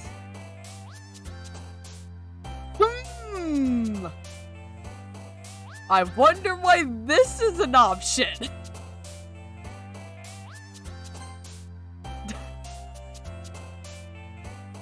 Nature. Okay. Gotta hit something that, yeah, that's what people like. Okay. Jump. The tears.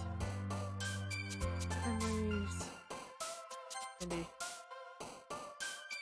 Love because we're not. Tragedy.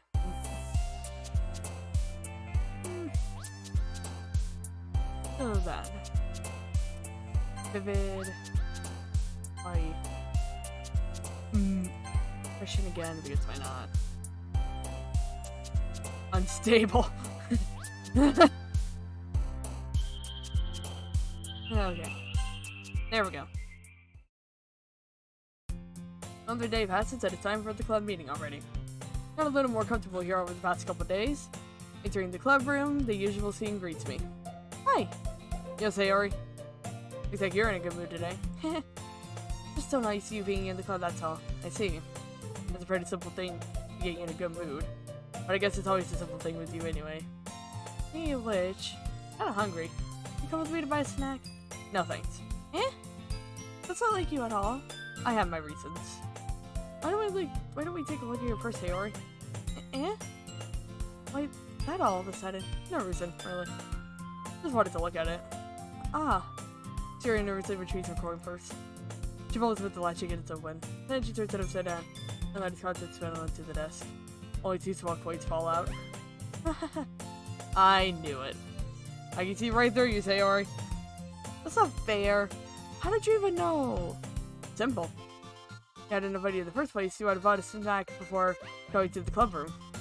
So either you're not hungry and wanted an excuse to take a walk, or you plan to conveniently forget that you spent all your money so that I will lend you some. There's one more thing. You're always hungry. And so that only leaves one option. Ah! I give up! Don't make me feel guilty.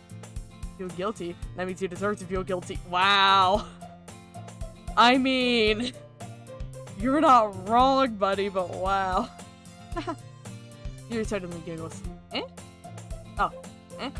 I didn't notice that she was listening in. Because it's in her book as always. Ah, I wasn't listening or anything. It was just something in my book. Yuri, tell him to let me borrow some money. Don't get me involved like that, Sayori. Besides, you should only buy what you can responsibly afford.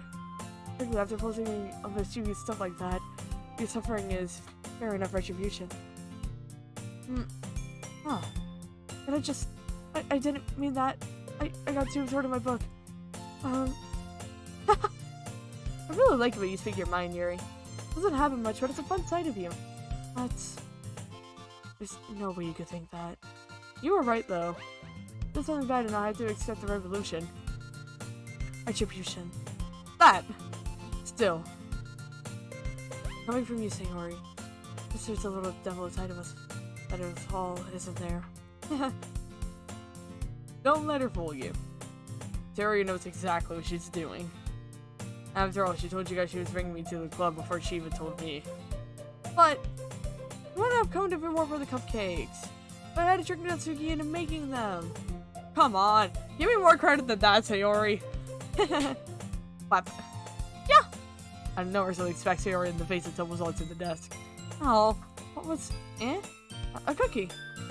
Sure enough, it's a giant cookie wrapped in plastic. Sayori glances around. Is this just a miracle? It's because I paid my restitution. Retribution. Actually, that one almost worked. I was just gonna give it to you. But then I heard you blab about the cupcakes. It was totally worth seeing your reaction, though. Natsuki, it's so nice of you. I'm so happy. Sayori hugs the cookie. Jeez, just eat it. Sayori rapidly tears up with the wrapper and takes a big bite. So good. Sayori suddenly puts her hands over her mouth. Bit my tongue. You're going through a lot over just one cookie. Natsuki takes a bite of her own cookie. Ah, yours looks really good too, Natsuki. Can I try it? Jeez. Beggars can't be choosers. But here's a chocolate. Yeah, why do you think I gave you that one? Fine. Still, I'm really happy that you shared this one with me. Yeah. Sayori gets out her receipt and goes behind Natsuki the wraps her arms around her. Ah, jeez. I get it. Cookie still in hand. Natsuki reaches up to nudge Sayori off of her. Oh. Sayori suddenly leans down to take a bite of Natsuki's cookie. Hey! Did you seriously just do that? Mouthful, Sayori trots away to safety. Yuri and I laugh as well. Jeez, you're such a kid sometimes. Monica, can you tell Sayori... Natsuki glances around. Monica is headed to the club room. Ugh. Where's Monica anyways? Good question. Have you heard anything about her being late today? Not me. Yeah, I haven't either. That's a bit unusual. I hope she's okay. Of course she's okay. It's probably just had something to do today. It's pretty popular after all. You don't think she has a... I wouldn't be surprised. She's probably more desirable than all of us combined. Objection, Yuri! That's true. Excuse me? Suddenly, the door swings open. Sorry, I'm super sorry. Ah, there you are. I didn't mean to be late. I hope you guys weren't worried or anything. Eh? Monica, she's a club over your... Monica chose a club over her boyfriend, after all. You're so strong-willed. Boyfriend? What on earth are you talking about? Monica quizzically glances at me. Ah, never mind that. I'll hide you up anyway. Ah, well, my last period today was study hall. To be honest, I just kind of lost track of time. That makes no sense, though. You might have heard the bell ring at least. But I've not heard it since I was practicing piano. Piano? I wasn't aware you played music as well, Monica. Ah, I don't really. It just kind of started recently. I always wanted to learn piano. That's so cool! You should play something for us, Monica. Nuts? Monica looked at me. Maybe once I get a little better, I will. Yay! That sounds cool. I'd also look forward to it. That's so. In that case, I won't let you down. Monica smiled sweetly. Ah. Didn't mean any pressure or anything like that. Ha! Don't worry. I like to sing a whole lot recently. And I'd really love the chance to share once I'm ready. See. In that case, best of luck. Thanks. So I didn't miss anything, did I? Nope. Not really. Just Sayori's mischievous. I chose to leave out Sayori's mischievous escapade. I'm sure Natsuki will end up complaining to her anyways. Looks like everyone has already settled down. Sayori somehow already managed to finish her entire cookie. Yuri's back to her bug and Natsuki disappears into the closet. Box cat, indeed. Man. Looks like no one wants to be bothered today. Flip down into the nearest desk. I'm not supposed to occupy by something literature related by myself like this. Guess I could always read some of the book Yuri gave me. I'm feeling a little too tired to read. Box cat! Box cat! I can probably fall asleep right now. Close my eyes. Close my eyes and end up listening in on Sayori's conversation with Monica. All I could seem really lame compared to the other clubs though. Oh, we can't give up. The festival is our chance to show everyone what literature is all about. Problem is that the idea of a literature club sounds too dense and intellectual. But it's not like that at all, you know? Just need a way of showing that to everyone. Something that speaks to their creative minds. That doesn't solve the problem though. Yeah, what do you mean? Even if we come up with the most fun thing ever, nobody will come to it in the first place if it's a literature event. So it's more important to figure out how to get people to show up in the first place, you know? And after they come, we can do the thing to speak to their creative minds. What's this? The Aries is taking this really seriously. Try to hear her deliberating like this. Huh, that's a good point. In that case, you think food would do the trick? What kind? Well, I guess we could. Cupcakes! Ha, good thinking. Natsuki would love to do that. Ha, you're right. Natsuki makes the best cupcakes. That works out perfectly. That wasn't why you suggested it? Cupcake speaks my creative tummy. ...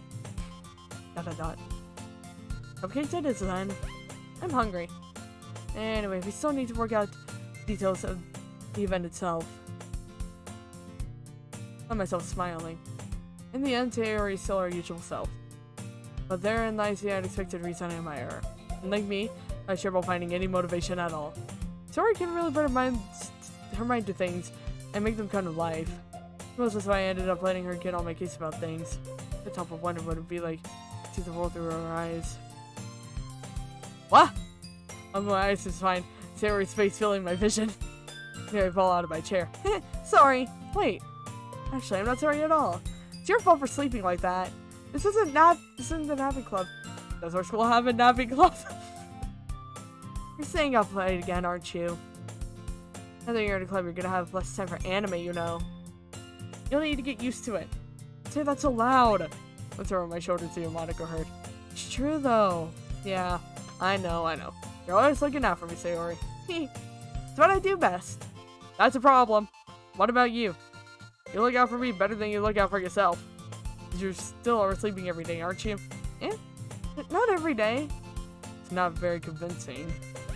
How many days this past week have you gotten up on time? It's a secret. I knew it. Come on. Just give me the benefit of the doubt. Can't even do that. Like Sayori, it's written all over you. Eh? Sayori glitzes around herself. How's it written all over me? You're clearly in a rush this morning. Like you're sticking out all around here. Ah! From a figure sits down the side of Sayori, trying to straighten it out. Man, you really need a brush for this. My hair's just really hard to get right. I'm all for that. It's more than just your hair. Look, your bow isn't straight either. And there's a toothpaste stain on your collar right here. Try to pop out the stain with my finger. But nobody would ever notice that. Of course I would. Nobody's gonna tell you about it because I don't want to embarrass you. Fortunately, I don't really care about that. Hey, you meanie. And you don't even keep your blazer buttoned up. Seriously, Sayori. Why do you think you don't have a boyfriend yet? Eh? That's super mean! Sorry, but you'll thank me later. Try to button up her blazer from the bottom. And see how much better it looks, you'll change your mind. That's so funny. What is? Well, just thinking how weird it is to have a friend who does these kinds of things. Eh? Don't say that. You'll make me feel weird about it, stupid. It's okay, though. Everywhere like this. Aren't you? Ah, I guess. Hey, be careful. The button might come off. It's just such a hard to close. I sure would have fully closed the button near your chest. Does it even fit you properly? Then when I bought it. If you ever buttoned it, you would have noticed it sooner that it doesn't fit you anymore. What are you smiling about? Don't say that out loud. Anyway. I'm much better now, so... I feel strange. Leave series of blazer button up like that. But it's so stuffy. It's not worth it at all. Sure, I'm hastily unbuttons her blazer once more. Yeah, it's so much better. Three puts her arms out and twirls around. If I give it a button, then it won't get a boyfriend, right? What kind of logic is that? Or are you saying that like it's a good thing? Because if you had a boyfriend, then he wouldn't even let you do the things like this. You take care of me better than anyone else would anyway. So that's why you're keeping it unbuttoned. So saying all these embarrassing things? Eh? Did I say anything embarrassing? Jeez. Well, anyway, just focus on trying to wake up a little earlier. Only you focus on going to bed earlier? Fine. It's a deal. I guess we really are better at taking care of each other than we are at taking care of ourselves. Yeah, I guess so, huh? Maybe you should come wake me up in the morning. You're doing it again, Sayori. Aw, but I was joking that time. And it's impossible to tell with you sometimes. Okay, everyone. Arigo suddenly calls out. Why don't we share the poems we wrote now?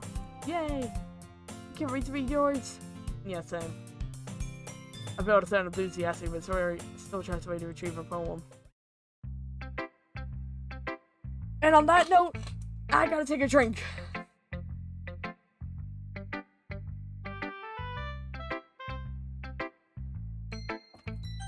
Okay.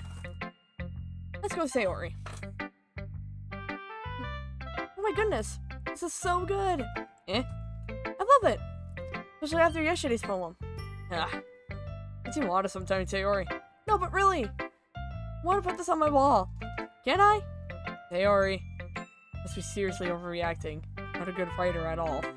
I honestly have no idea what I'm doing. Well, maybe that's why. Because I have no idea what I like either.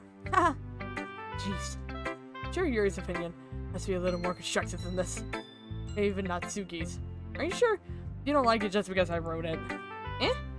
Well, I'm sure that's part of it. I think I understand you better than a lot of people, you know? So when I read your poem, it's not just a poem.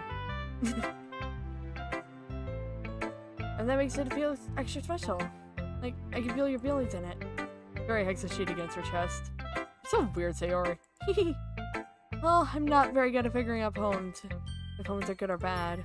That's why I just go by heart. And if it makes you feel things, then it must be a good poem.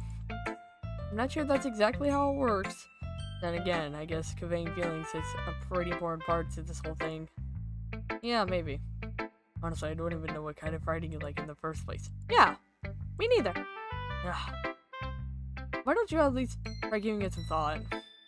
Aw, you want to write something for me? That's so sweet. Yeah, right. But you're always thinking about other people. You need to think about yourself once in a while. You know you might end up getting hurt at some point. Eh? Well, I don't really know what you mean, but I'll try to keep that in mind. Well, whatever. Anyway, let's see. I guess I like happy poems. Wait, sometimes I like sad poems too. Sometimes a little bit of both. There's a word for that, right? What's the word I'm looking for? Bittersweet! Yeah! I like things that are happy and things that are sad. Happy and sad? I can't see you like you said these sad, Sayori.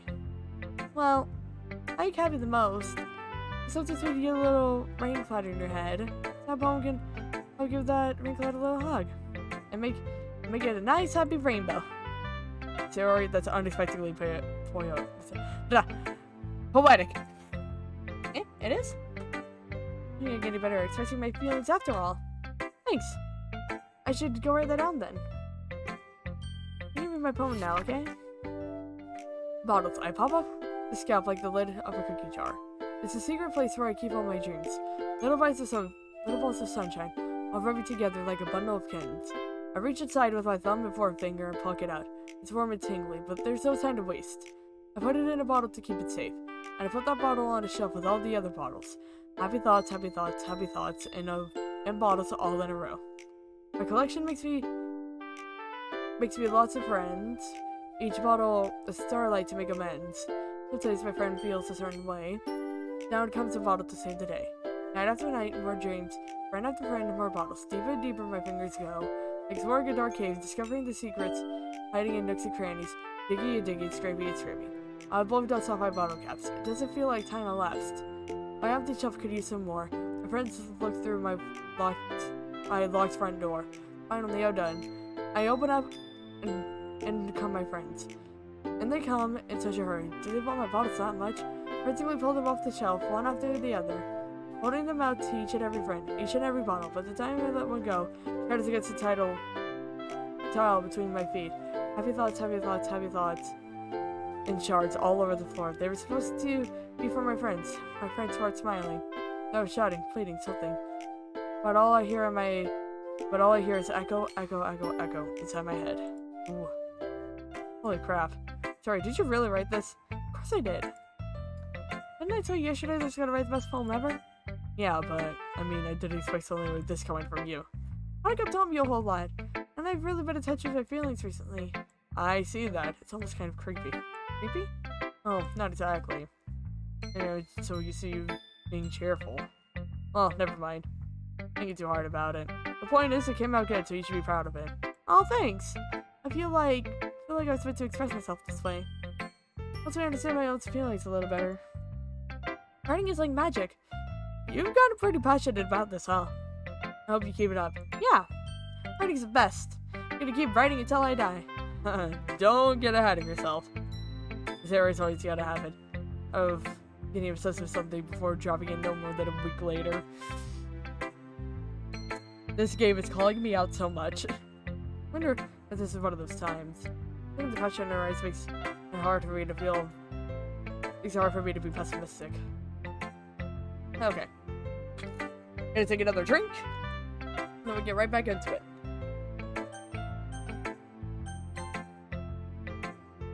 Hi again. How's the writing going? Alright, I guess. I'll take that. As long as it's not going bad. Maybe that you're applying yourself. Maybe soon you'll come up with a masterpiece. I have one to count on that. You never know. Want to share what I wrote for you today? Sure, here you go. For the Monaco. Alright.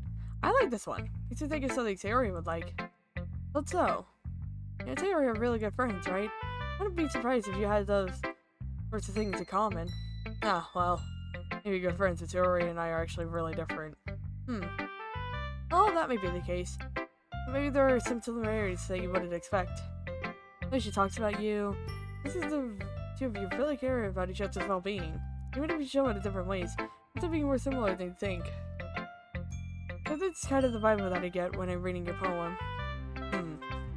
Sure you're not reading into it too much? Huh, it could be. Oh gosh, I sound like Yuri. But in any case, Sayori's writing has a kind of gentle feel to it. I can tell that she likes exploring with emotions, like happiness and sadness. Who knows?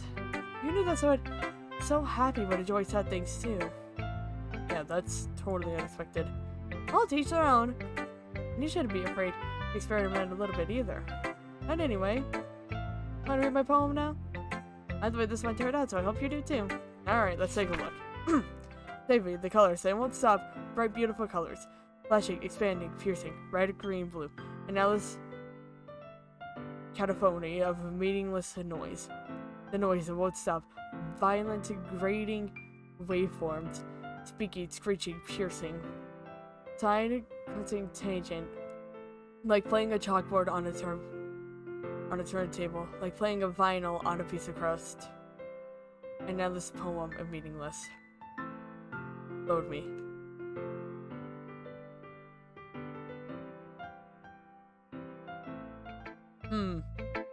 Even more extracting than the last one, huh? I guess it's just the way I write. Or if you don't like it. No, I never said that. It's just kind of a thing I've never really seen before, I guess. Kind of like playing with my space on the paper. Choosing where and how to space the words can totally change the mood of a poem. It's almost like magic. When I wrote the lines really short, it makes me feel like they're trying to speak over the noise. See. So hard for me to tell what it's about, though. Sometimes asking what a poem about isn't the right question. A poem can be as abstract as a physical expression of a feeling, or a conversation with the reader. Fitting it that way, not every poem is about something. Anyway, here's Monica's writing tip of the day. Sometimes you'll find yourself facing a difficult decision. When it happens, don't forget to save your game. Never know when you might change your mind. Oh, and something unexpected may happen. Wait, is this even a tip about writing? What am I even talking about? That's my advice for today. Thanks for listening.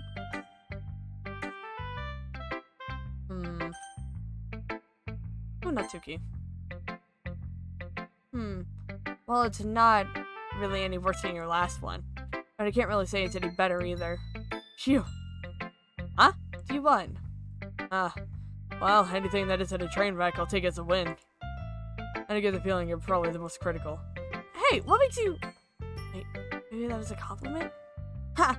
Glad to see someone recognizes my experience. Well then, keep practicing and maybe you'll be as good as me someday. That's, something tells me not to get completely miss the point. Come to think of it. This kind of reminds me of Sayori's poem from yesterday. Think so? Yeah, well, I guess you have references for so long. You might be on the same wavelength. You never really struck me as her type. Sayori has a type all of a sudden. Well, I don't know. But honestly, how can someone so, fluffy, spend so much time with someone like you? Like she's dragging around a dead weight. Yeah, that was a little unnecessary. But think of it this way. If it weren't for me, she would probably just fly away like letting go of a balloon. You say we take care of each other in our own way. Whatever it is, I don't get it. Oh yeah, I guess it's supposed to show you my poem. Here. Oh, I have 2 copies into the works at the moment, if you were wondering when I may upload again. Okay, good to know. Amy likes spiders. You know what I heard about Amy? Amy likes spiders. Icky, wriggly, hairy, ugly spiders. That's why I'm not friends with her. Amy has a cute singing voice. I hear her singing my favorite song. Every time she sings a chorus, my heart would pound to the rhythm of the words. But she likes spiders. That's why I'm not friends with her. One time I hurt my leg really bad. Amy helped me up and took me to the nurse. I tried to not let her touch me. She likes spiders. Spiders are probably gross. That's why I'm not friends with her. Amy has a lot of friends. I always see her talking to people. She probably likes spiders. She probably talks about spiders. One of her friends likes spiders too. That's why I'm not friends with her. Doesn't matter if she has other private hobbies. Doesn't matter if she keeps it private. Doesn't matter if she doesn't hurt anyone. It's gross. She's gross. The world is better off without spider lovers, and I'm gonna tell everyone.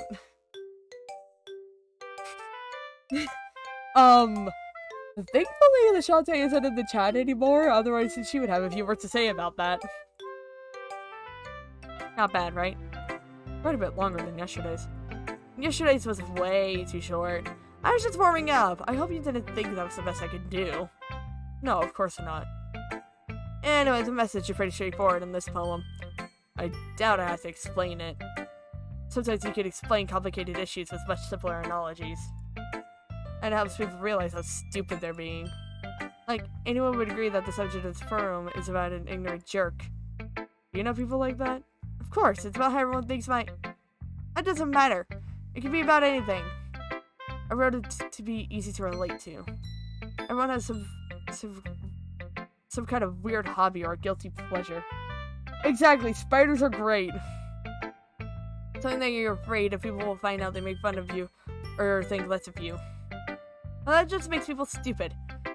Well, who cares what someone likes as long as they're not hurting anyone and makes them happy? I think people really need to learn to respect others for liking weird things. Well, you're definitely right. At least I can relate to that. I'm sure a lot of people can too. But I do best after all. I don't like writing unless there's a good message to take away from it. Like, conveying emotions is important. But I want to make people think, not just feel. Remember that. I'm going to write a good one tomorrow, so look forward to it. Okay, finally, our girl Yuri. I need to take a drink. Again. I would not like a cat right now. Let's see what you've written for today. This is pretty good. Reinforced by seeing everyone's writing styles yesterday.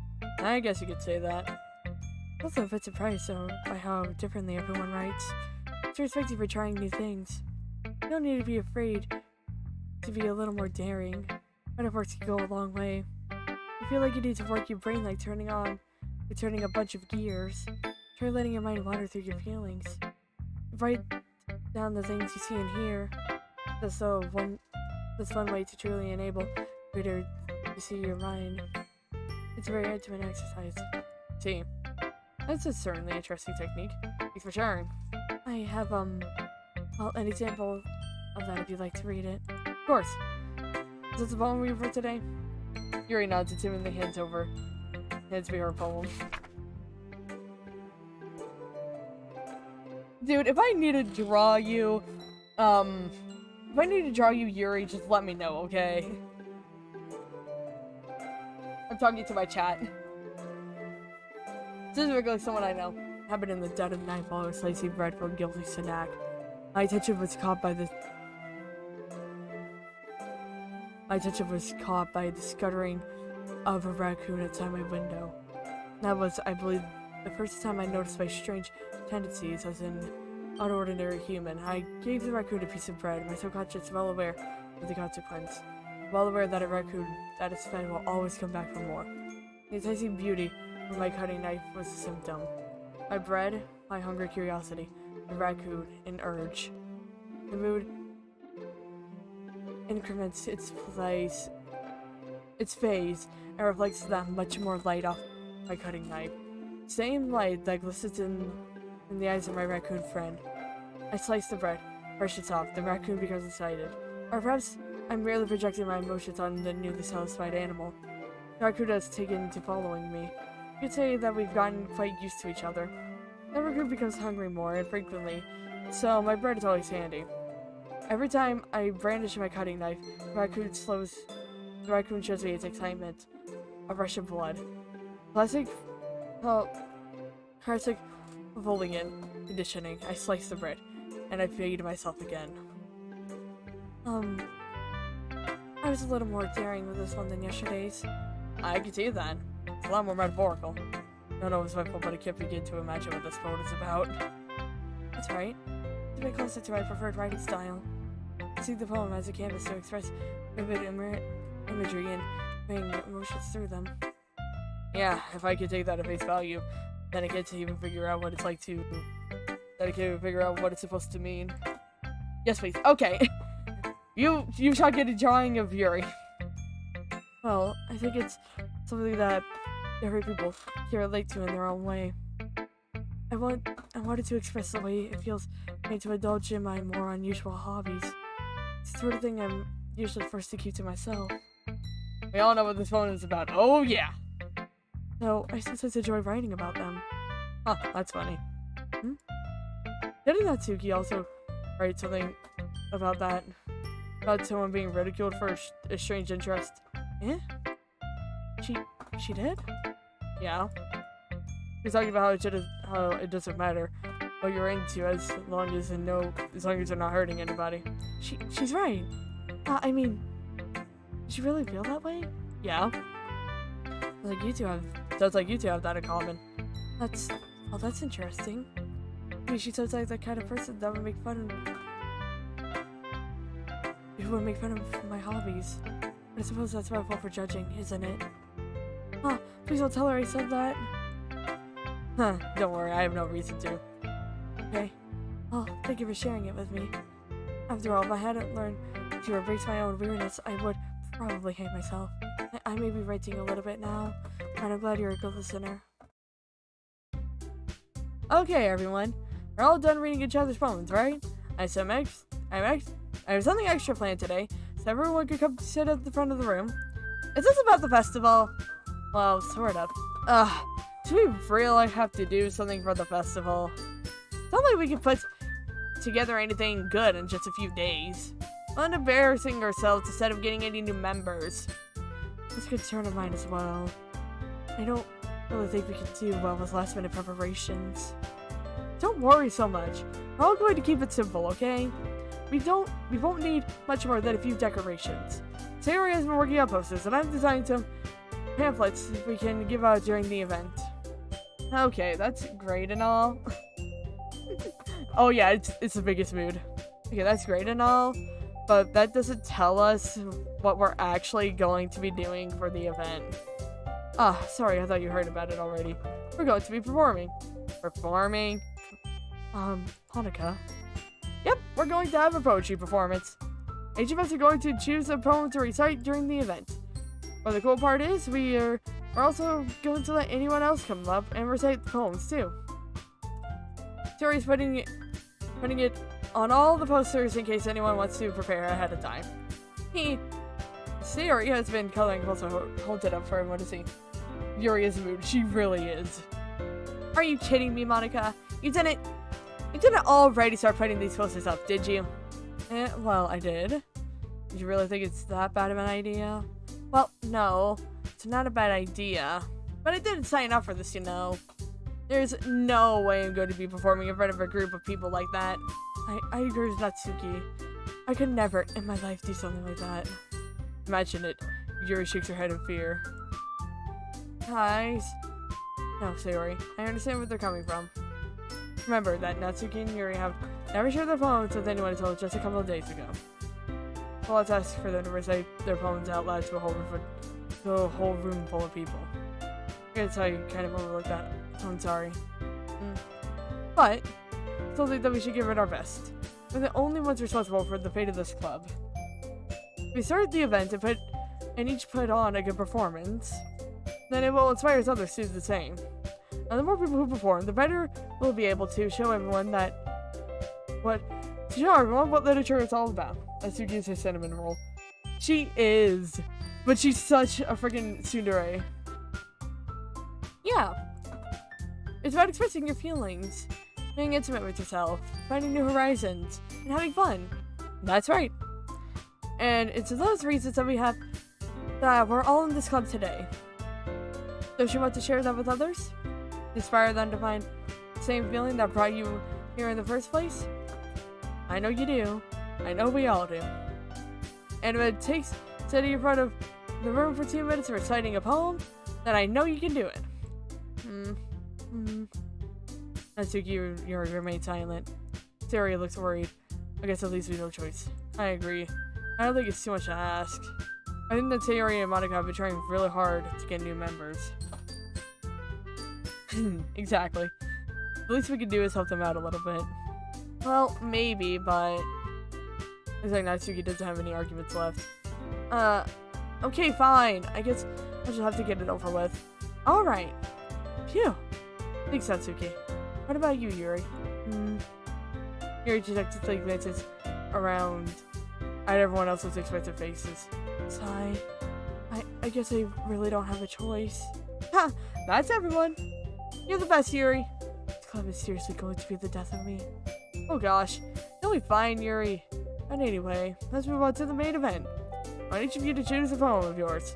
We're going to practice reciting them in front of each other.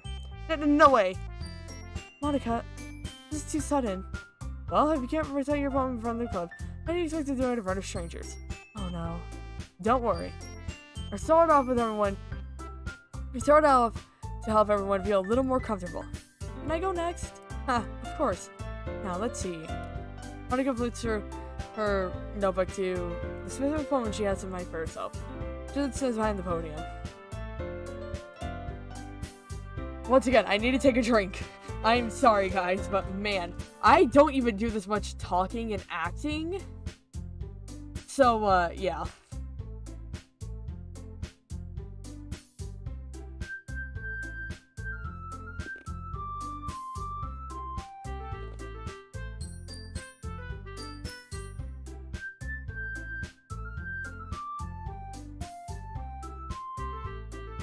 I was just adjusting. Okay. Okay. The title of this poem is The Way They Fly. Ahem. Monica begins reciting her poem. Her clear, confident voice fills the room. More than that, her inflection is pristine. She knows exactly how to apply emotion behind each line she recites, bringing the words to life. Is this something she's done before, or is she simply a natural? I glance around me. Everyone has their eyes on Monica. Terry looks amazed. Your hesitating sense is right shut on her face that I don't understand. Finally, Monica finishes the recitation. Chorus of applaud. Monica takes a breath and smiles. That was so good, Monica. Thank you very much. I have somebody to set a good example.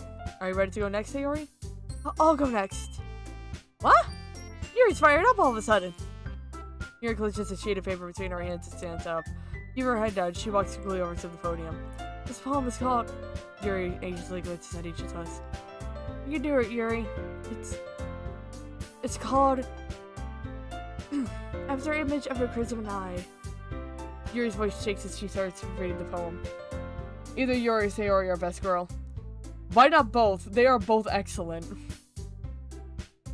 Just a moment ago, she practically refused to do this. Why is she suddenly putting in so much effort? As Yuri gets past the first couple of lines, her voice changes. It's almost like what happens when Yuri gets absorbed into her books. Her quivering voice transfers into the sharp syllables of a fierce and confident woman. The poem is filled with twists and turns, and is structured that she enunciates with her perfect timing. This must be a rare glimpse into the whirling fire Yuri keeps concealed inside her head. Suddenly, she's finished. Everyone is stunned. Yuri slides back into reality and glimpses around her, as if she bewildered even herself. It's up to me to save the situation. On the verses start applauding. Everyone joins me afterwards, and we give Yuri the recognition she deserves. It's not that we didn't want to applaud for her. We so caught off guard that we must have forgotten. As we applaud, Yuri holds the phone to her chest and runs back to her seat. Yuri, that was really good. Thank you for sharing. Looks like Yuri is down for the count. Okay, I guess I'm next then. Yuri hops out of her chair and cheerfully walks to the podium. This one is called My Meadow. Haha. Sorry, I giggled. Sayori. It's a lot harder than I thought. How do you guys do it so easily? Try to think of it like you're reciting to other people. Imagine you're reciting it to yourself, like in front of a mirror or in your own head. It's your poem, so it'll come out best that way. I see. Okay then. Sayori begins her poem. Somehow it feels the top voice what's made as a perfect match. The poem isn't aimlessly cheery like Sayori is. It's sincere and bittersweet. If I were reading this on paper, I probably wouldn't think much of it. Hearing comforts from Sayori's voice almost gives it a whole new meaning. Maybe this is what Sayori meant when she said she liked my poems. It's like you get to reach more deeply to someone I thought I knew through and through. Sayori finishes and we applaud. I did it! Good job, Sayori. Even he liked it. I guess that's a good sign. What does that even mean? You wrote nicely, Sayori. The atmosphere of the poem fits you really nicely. But it might be that other poems wouldn't work quite as well with that kind of delivery. I don't really understand. In other words, I've seen poems of yours where that sort of gentle delivery wouldn't work as well. You might need a little more force behind depending on what you're reading. Oh, I know what you mean. I've been practicing that kind of thing. That's just a very thing to do it in front of everyone. The next time I'm going to make you pick a poem that challenges you a little more. We don't have much time before the festival, you know. Okay. Now, who's next? Atsuki? Don't make me go before him. It's not like I can compare to you guys anyway. Might as well let him lower everyone's standards a little before I have to do it. Suki. It's fine, it's fine. Might as well get it over with. I just don't think I have much of a selection of what to read. I guess I'll just go with what I wrote for today. I stand up and sit in front of the podium. Everyone has their eyes on me, making me feel making me feel terribly awkward. I still remember my first day on stage. It legit felt like that. I recite my poem. Since I'm not exactly confident in my writing, it's hard to put energy into it. Despite that, once I finish, I receive applaud anyway. Sorry, I'm not really that good as everyone else. Don't worry about it so much. I think it's less about your abilities and more about your lack of confidence in your writing. That's something that'll improve over time, though. Yeah, maybe. Alright then. That just leaves you, Natsuki. Yeah, I'm going. Natsuki begrudgingly gets out of her seat and makes her way to the podium. The poem is called... Why are you all looking at me? Because you're presenting? Anyway, the poem is called Jump. Natsuki takes a breath. When she starts reciting her poem, her sour attitude disappears a little. As she's a little unenthused, her poem has a rhythm and a rhyme to it. Natsuki's trademark style works surprisingly well when spoken aloud. Words feel like they bounce up and down as if giving life to the poem. Natsuki finishes and everyone applauds. She hops back to her seat. That wasn't so bad, was it? Easy for you to say. You better not make me do that again. Oh, well... You're at least prepared enough to recite a poem in front of other people? I mean, doing it in front of other people will be way easier. I can put on whatever face I want for other people. But when it's just my friends, it's just embarrassing. That's a surprise, Natsuki. I think it would be the other way around for me. Well, that's just how it is, so... Well, I guess in that case, you won't have much to worry about for the festival. That said, I want to thank everyone for coming, though. Might be hard, but I hope that you all have an idea of what it's like now. Make sure you pick a poem and get enough practice before the festival, okay? I may read pamphlets, so let me know ahead of time what you'll be reciting. Jeez. Should probably write some other poems to recite instead. That's fine too. Doesn't have to be your own. I was just surprised that all of you are putting in all the effort for this club. Makes me feel really happy. Yeah, no problem. Okay, everyone. I think that's about it for today. The festival is coming up, but let's try to write poems tomorrow as well. They're working out nicely so far, so I'd like to continue that. As for the festival, we'll finish planning tomorrow and then we'll have the weekend to prepare. Monday's a big day. Can't wait. I can do this. Alright. I stand up. There's no way I'll be able to find the same enthusiasm as Sayori and Monica, but I'll do my best to get through it. It's for the sake of the club, and impressing Monica. Then I'll have to do my best. Ready to go, Sayori? Yep. So do you know what Yuri does with the pen? Do not bring that up. We are not at that point yet. So spoilers, man. Yep. Look at you two, always going on together like that. It's kind of adorable, isn't it? Jeez, guys. Don't make such a big deal out of it. Must be a little nice, though. Well, I'm supposed to respond to that. That's okay. You don't have to say it. Whatever. Let's go already. I'll call with Sayori once more. And though it's always been a few days, a lot of things have already changed. And today, Sayori is being a little quieter than usual on her way home. Hey, Sayori. Sorry, I was switching out. Ah, no wonder. I was thinking about something earlier. How can we get to... I mean... Cherry bubbles with the words. So, let's just say one day, Yuri has to walk home with you. Huh? What would you do? What kind of question is that? You're kind of putting me on the spot here. Me? Well... I'll walk home with you. Yuri. I don't think I would ditch you for Yuri. But... She's so beautiful and smart. Jeez. I already see her in the club every day. Besides, you always seem to really like going home together. What if just ruined that for you? So silly. You think about me too much sometimes. Yuri would deserve it if she wanted it, so... Sayori, I've already made up my mind. I really can't figure you out sometimes. Sorry. Besides, what's the point of speculating something that's never going to happen? Conversation trails off. Kind of a weird thing for Sayori to care so much about. But I want to respect her and keep her happy too. Then again, the festival is only a few days away. Who knows what will happen in that time. Okay. So, I gotta, go refill my drink. I apologize. But yeah, I seriously gotta go refill my drink. So I'll be back in a moment.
Don't make me put you in the forever box, Huxkey. Don't make me do it. Okay. Anyways, my mic got completely unadjusted. So I gotta fix that again. Okay. Oh, bubbles. Spacious. Graveyard. Hooked. Lollipop. Okay, nope. Breathe. Guys! Cease and desist! Okay. Scars. Childhood.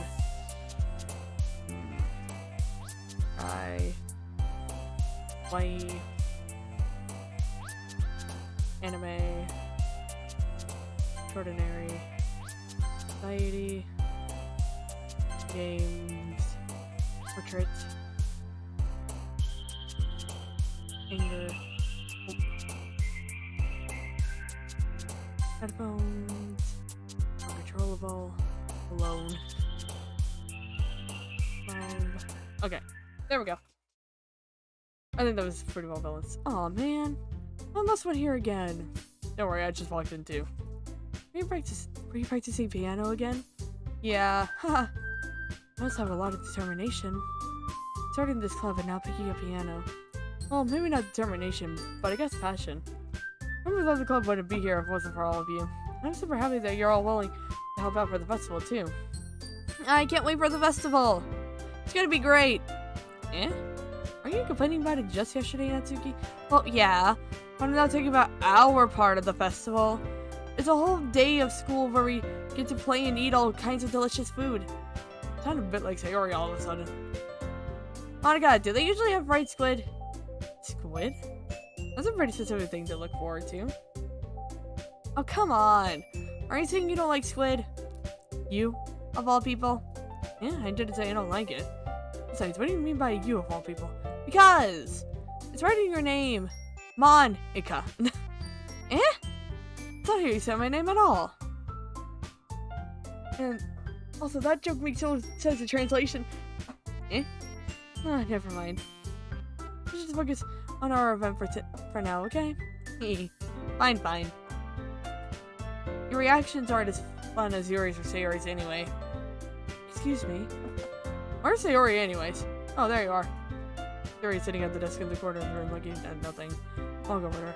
Hey, Sayori. Put my hand in front of her face. Eh? You're spacing out again. Ah. Sorry. Don't mind me. You can go talk to everyone else. Everything alright? Of course! Why wouldn't it be? Just feels like you're a little off. Sorry for assuming things. Jeez, you worry too much about me. I'm fine, see? Sayori shows me a big smile. Don't let me distract you from having fun with everyone. Well, alright. If you say so. Reportedly glanced at Sayori before turning back towards everyone else. The conversation had already dispersed with everyone back at their usual activities. I wish I could ask Monica if she's noticed anything about Sayori recently. I remember there for the festival, they must have spending a lot of time together. Really approached Monica, who was shuffling some papers on her desk. Hey, what's up?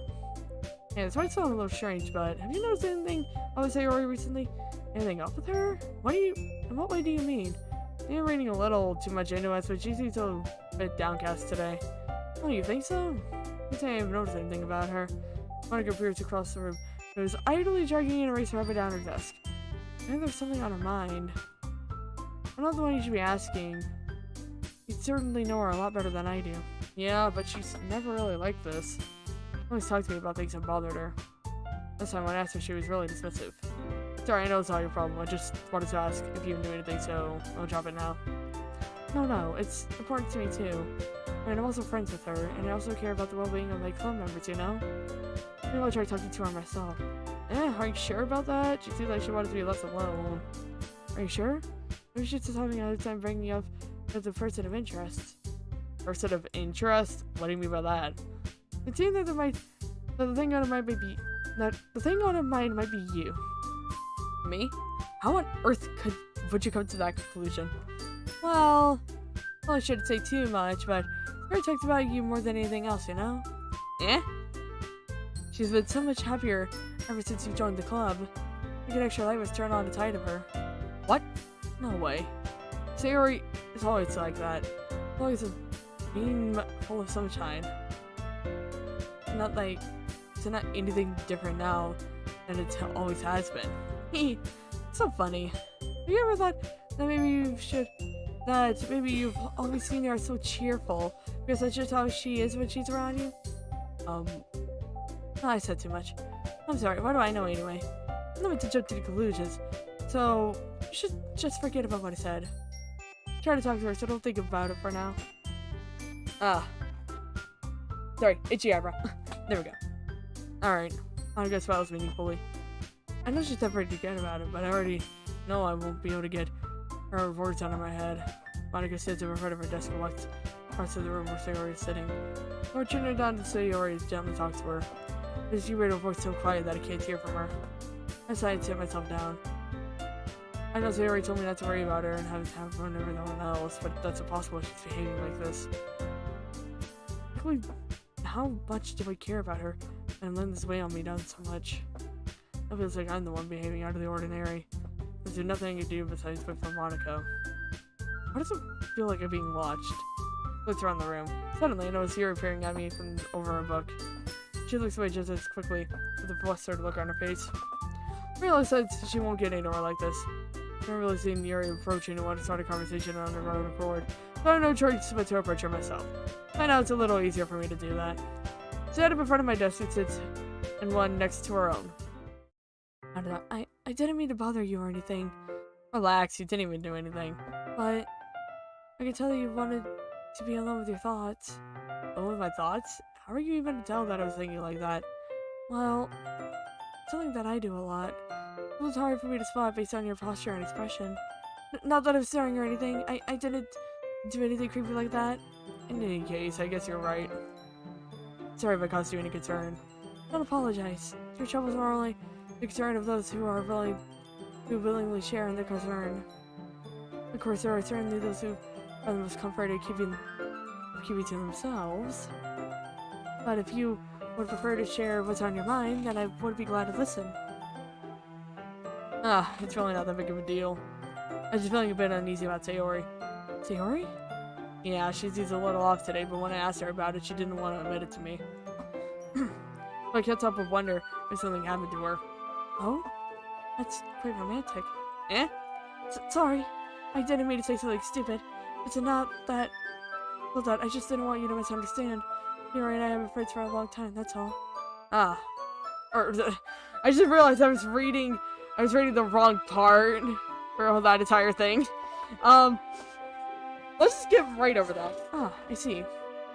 The Brown said it's unusual for her to be dismissive about you about her feelings. Or maybe I'm just reading into it a little too much. Hey. The world is full of meaning, often hidden deep beneath plain sight. And there are many untold mysteries behind every person, no matter how well you may know them. Ah. So you think there might be something behind it after all? I think that Yuri is a very complex person. Her mannerisms on the outside don't always match what they may be going on inside her head. And she may not always know what she wants. I noticed her strange behavior today too. And I also feel some concern for her. But in your case, it looks like she was fully occupying your thoughts, wasn't she? Sorry, I swear I just saw my hotbar pop up. Suspicious. Well, I guess that was the case. Sayori, she really means a lot to you, doesn't she? I guess. But you don't need to put it that way. We're just good friends, that's all. What a thought. Yuri suddenly looks deeply into my eyes. Her expression is gentle and curious, as if she was searching for something. Embarrassed, I averted my gaze. Sometimes, personal mysteries are not told even to themselves. And you, as someone honestly caring, and our feelings you aren't aware are in you. That is, I think that you'd be a very fortunate person to have you feel that way about her. Yuri, you're giving me too much credit. I'm a pretty simple guy. So, I think I'm pretty good at understanding my own feelings. I'm not nearly as sophisticated as you. Ah, it's not a compliment, is it? It is what it is! Anyway, as long as we're here, why don't we do some reading? Well, as long as you're okay with it. Yeah. Should take my mind off this whole thing anyway. Okay, everyone! When the sunshine passes, Monica calls out to the club room. Why don't we share our poems now? Before I know it, everything is back to normal. Everyone goes to retrieve their poems, and I do the same. I got in contact with Monica, and she smiles at me. What she was talking about with Sayori.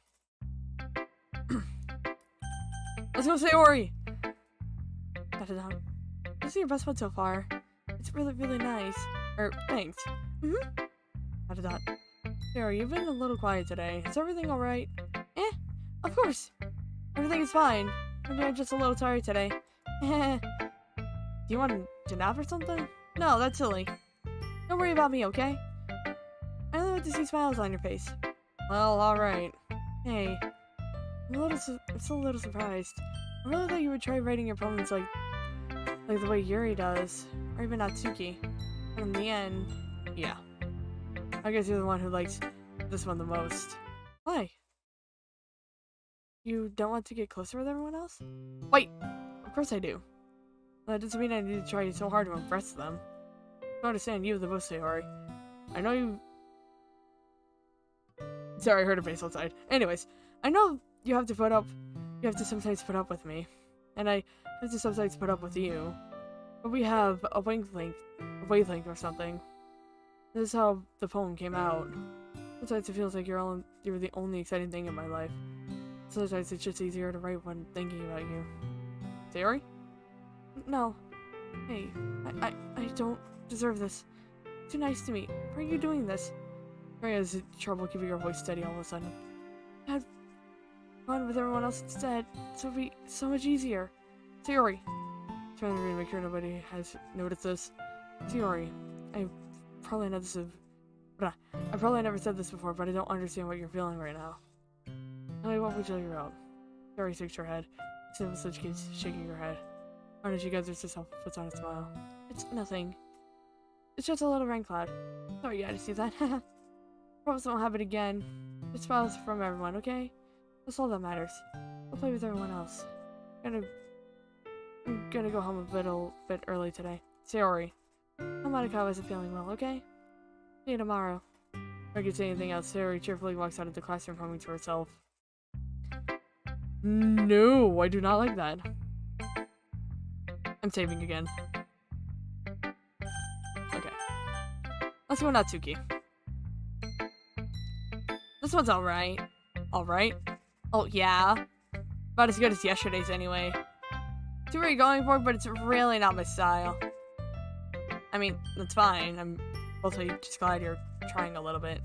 Well, of course, I'm at least trying. Are you so emotionally invested in my poem? Oh, wait. Are you so emotionally invested in my poems anyway? Consider that more of a compliment to me. Eh? No, gross. It's not like I care.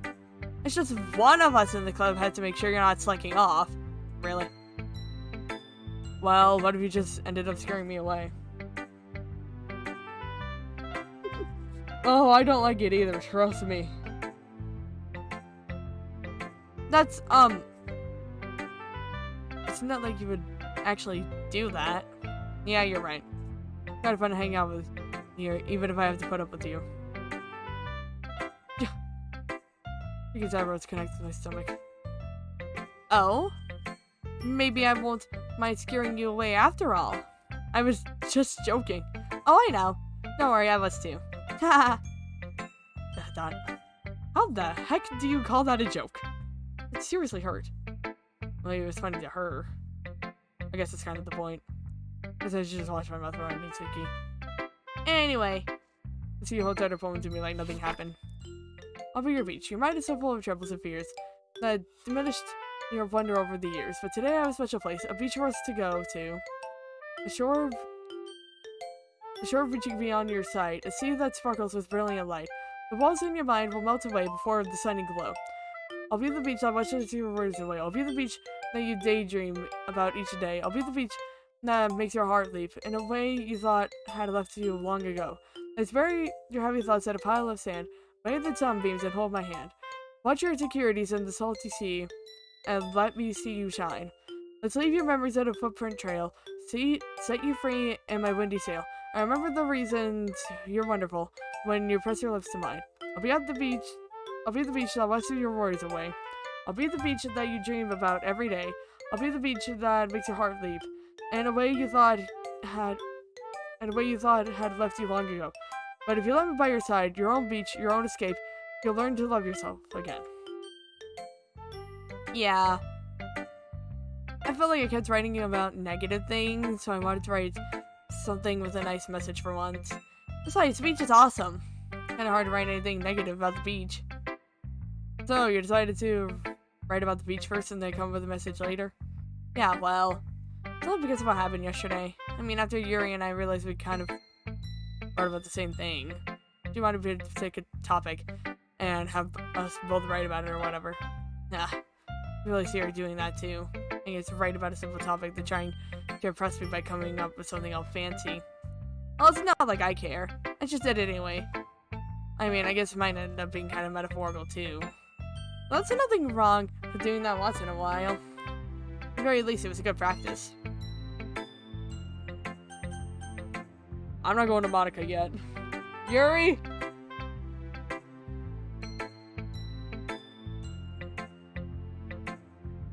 Sorry. I'm done. Well done. You definitely improved your writing over the course of these few days. Has my advice been helpful to you? Yeah, definitely. I'm glad. Sharing or writing like this, it's a lot more fun and rewarding than I anticipated. I need to remember to thank Monica. I think we all felt a little awkward at first, and now it seems like everyone is enjoying sharing their writing and seeing what others think. I guess I can't really disagree. I was afraid this whole thing would be a chore. It's a great way for me to spend some personal time with all the girls in the club. That's the fun, getting to know everyone in the writing. And I guess doing some writing myself. Well, was there anything about yourself? Eh? Well, you know how I like to say, writing's a very personal way to get in touch with yourself. In the end, it doesn't matter if you're a good writer or a bad writer. And even my opinions are just opinions, you know? As always, I believe what's most important is exploring and discovering yourself. That's comforting. I'm kind of afraid of disappointing you in some way or another. Eh? Why me?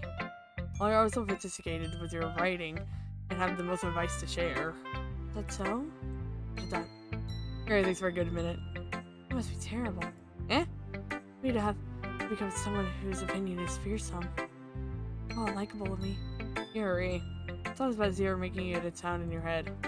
It's just that I respect your opinion. You see, it's true that I always overthink it comes to those sorts of conclusions. I'm just a little too used to it. Overthinking? Being disliked. Yuri. What am I saying? I'm sorry, I didn't mean to bring that up. Let's move on. Alright. You want to share your poem now? Okay. Here. Beach. A marvel million of years in the making. Where the boom of the earth castotically meets the surface. Under a clean blue sky, an expanse of bliss. But beneath the gray rolling clouds, an endless engine. The easiest world to get lost in is one where everything can be found. One can only build a sandcastle where the sand is wet, but where the sand is wet, the tide comes. Will it gently lick at your foundations until you give in. On will of sudden waves send you crashing down in the blink of an eye. Either way, the outcome is the same. Yet we still build sandcastles. I wonder where the foam wraps around my ankles and where my toes squish into the sand. The salty air is therapeutic. The breeze is gentle yet powerful. I sink my toes into the ultimate boundary line, tempted by the foamy tendrils. Turn back and I abandon my piece to erode at the shore. Drift forward and I return to Earth forevermore. More than the beach is kind of an inane thing to write about. I thought I was to take a more approach to it. Yeah, and Natsuki already told me about it. She did? She didn't say anything weird, did she? She just wanted me to write about the same topic again. I suppose it's better to compare our differences in our writing style or thought process. Anyway, it was her idea. Knowing her, it's no surprise that she'd want to do something like that. She probably just wants to show off. Like I have a particular interest in her writing style. I should went with her request, but I suppose it's not so bad to write about something simple on occasion. Maybe we're fishing, you know? It's good for me to calm my thoughts once in a while. Yeah, I think I agree. Thanks for sharing. That's the one person I don't trust. Hi! Have you thought about what you wanted to submit to perform at the festival? Well, being in this club is one thing, but performing at a bunch of people, I'll have to give it some more thought. Okay, no pressure. Whatever you do, I'm sure it'll turn out great. It'll also make me happy to see. Haha. Anyway, let's take a look at today's poem. Sure. I thought Monica take the poem while holding it in my hands. Pretty good. I think it's Ori like the other one you wrote. It's more like the dynamic duo. Yeah, gotta be tired rating it. Yeah, probably. But you do spend a lot of time with her, even at this club, don't you? Then again, don't blame me for being a little shy. I'm not shy, it's just... I'm just teasing. I know it takes a bit of time to make friends with everyone. But you and Natsuki are super interesting people, so don't be afraid to give them their share of time. And you can come talk to me every now and then, too. It's not like I'm unapproachable or anything, am I? Oh, no, it's nothing like that. I'm just still getting used to being here, that's all. Yeah. I'm sorry if it's putting pressure on you or something. I really didn't mean it like that. No, don't worry. I get what you're saying. Well, alright. Anyway. Yawn. Yeah. I'll share a poem with you now, alright? Alright. Lady who knows everything. An old lady tells of a lady who wanders the earth. The lady who knows everything. A beautiful lady who has found every answer, all meaning, all purpose, all that I was ever thought. And here I am, a feather. Lost adrift the sky, victim of the currents of the wind. Day after day I search with little hope, knowing legends don't exist. But when all else has failed me, when all others have turned away, legend is all that remains, the last dim star glimmering in the twilight sky, till one day the wind ceases to blow, I fall. And I fall and fall, and fall even more. Gentle as a feather, a dry quill, expressionless. But a hand catches me between the thumb and the forefinger. The hand of a beautiful lady. I look into her eyes and find no answer to her gaze. The lady who knows everything knows what I am thinking. Before I can speak, she responds in a hollow voice. I found every answer all of which amount to nothing. There is no meaning, there is no purpose, and we seek only the impossible. I am not your legend does not exist. And with a breath, she blows me back and floats, and I pick up a gust of wind. You know, I feel like I'm learning and looking for answers of all sorts of things that give me meaning. I don't get too philosophical or anything. It was kind of on my mind, so that's what I wrote about. See, I didn't really put much thought into it. Anyway, it's always paradoxical, because if we all had the answers, wouldn't the world start to lose its meaning? You know, there's one thing I noticed. It seems like everyone in this club prefers writing about things that are more sad than happy. Are you surprised? I mean, the thing was okay. We wouldn't really have anything to write about, would we? Humans are two-dimensional creatures. I think you know that better than anyone. You mean one-dimensional? Ah, yeah, that. Anyway, here's Monica's writing tip of the day.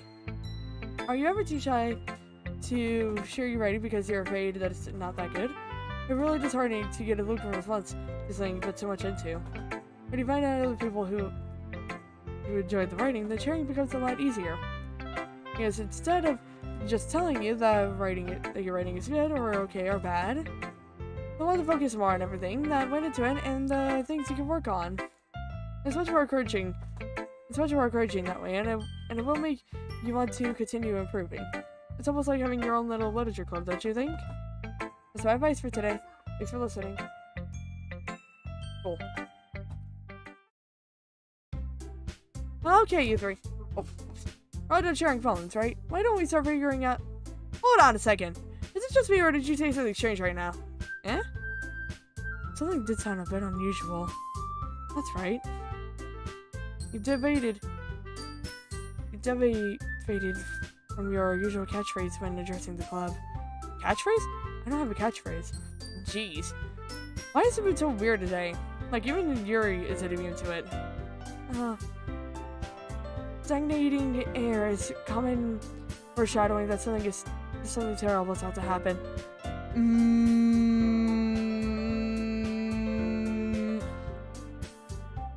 In your books, maybe. Like, the only thing different is that Sayori isn't here. Ah, you're right. Sigh. Sayori always helps lighten the mood a little bit, doesn't she? It's almost like everyone's balance is thrown off a little when she's not around. Where the heck did she run off to anyway? Unless she just went to pee. Natsuki, please show some decency. Oh, come on! He actually wasn't feeling too well. Going home early. So, oh, she's alright. Seriously? Out of all the times to not go home with her, you pick the time she's not feeling well? That was for you two being all lovey-dovey. No. First of all, stop understanding my friendship with Sayori.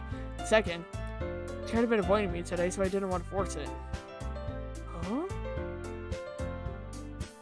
That curious expression coming from Yuri of all people? Calm down, guys. Talked to her earlier and everything is fine. What'd she say? Anyway, we need to figure out what's our preparation, so let's decide what everyone will be doing this weekend. I already know what I'm doing. That's right. Natsuki will be making cupcakes.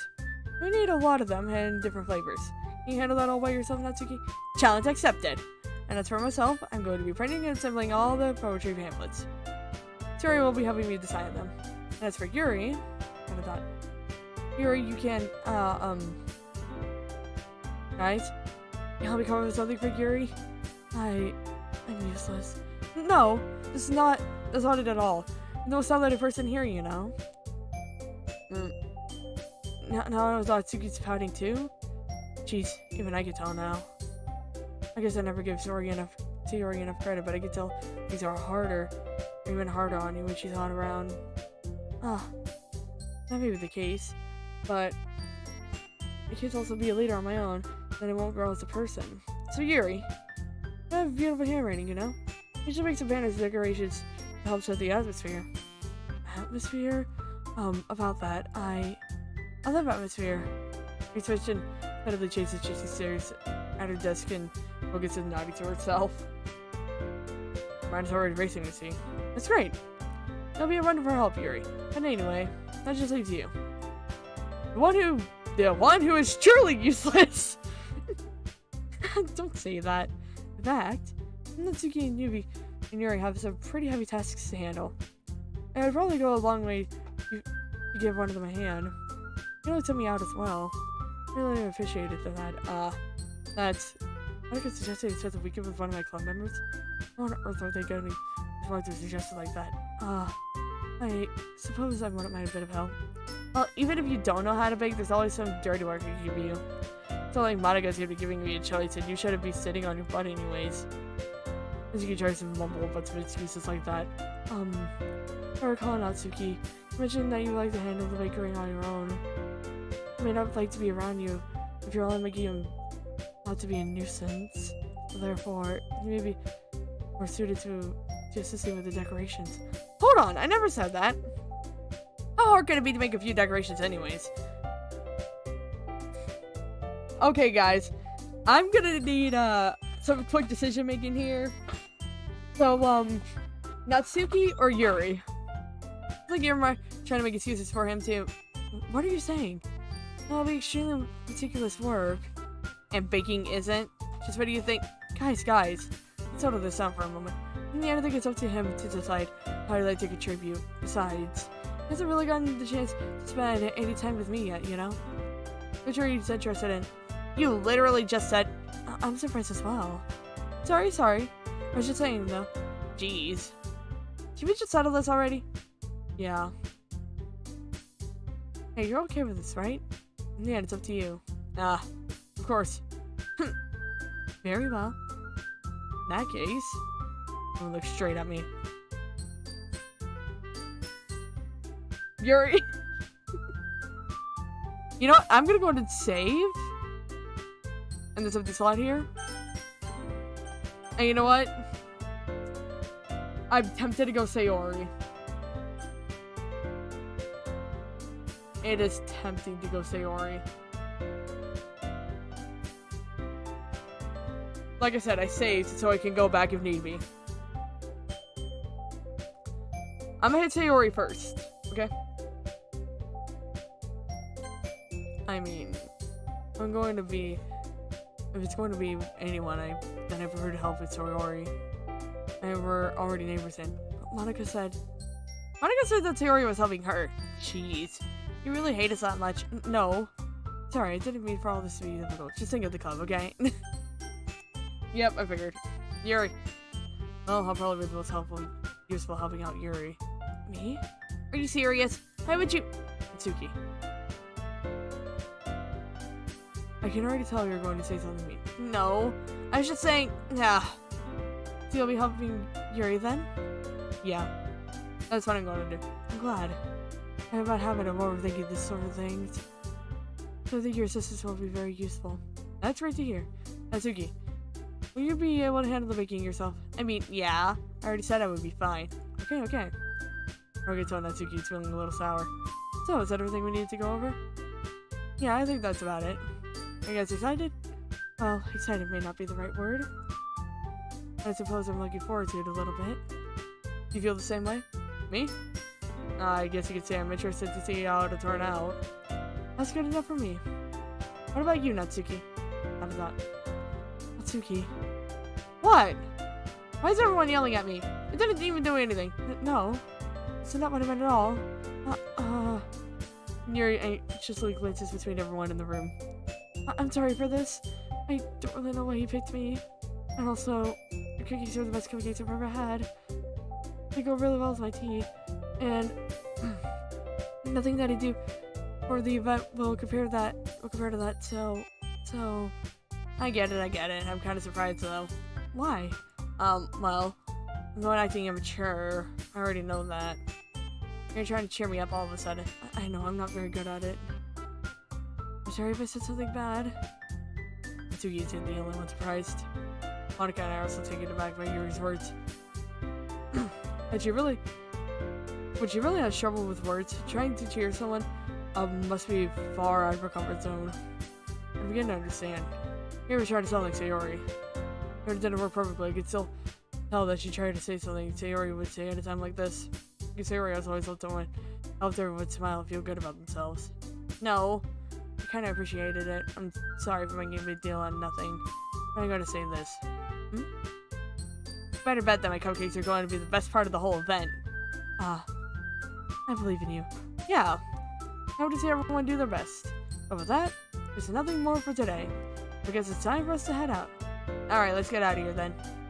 Alright, back to their things. So they're following Monica and Natsuki out the door as they chat between each other. Turn around. Sorry. I realized I don't have any way of contacting you this weekend. Oh, you're right. Can't believe that slipped my mind. Should I give you my phone number? I think that would be the best way, yes. Alrighty then. You're and I exchange phone numbers.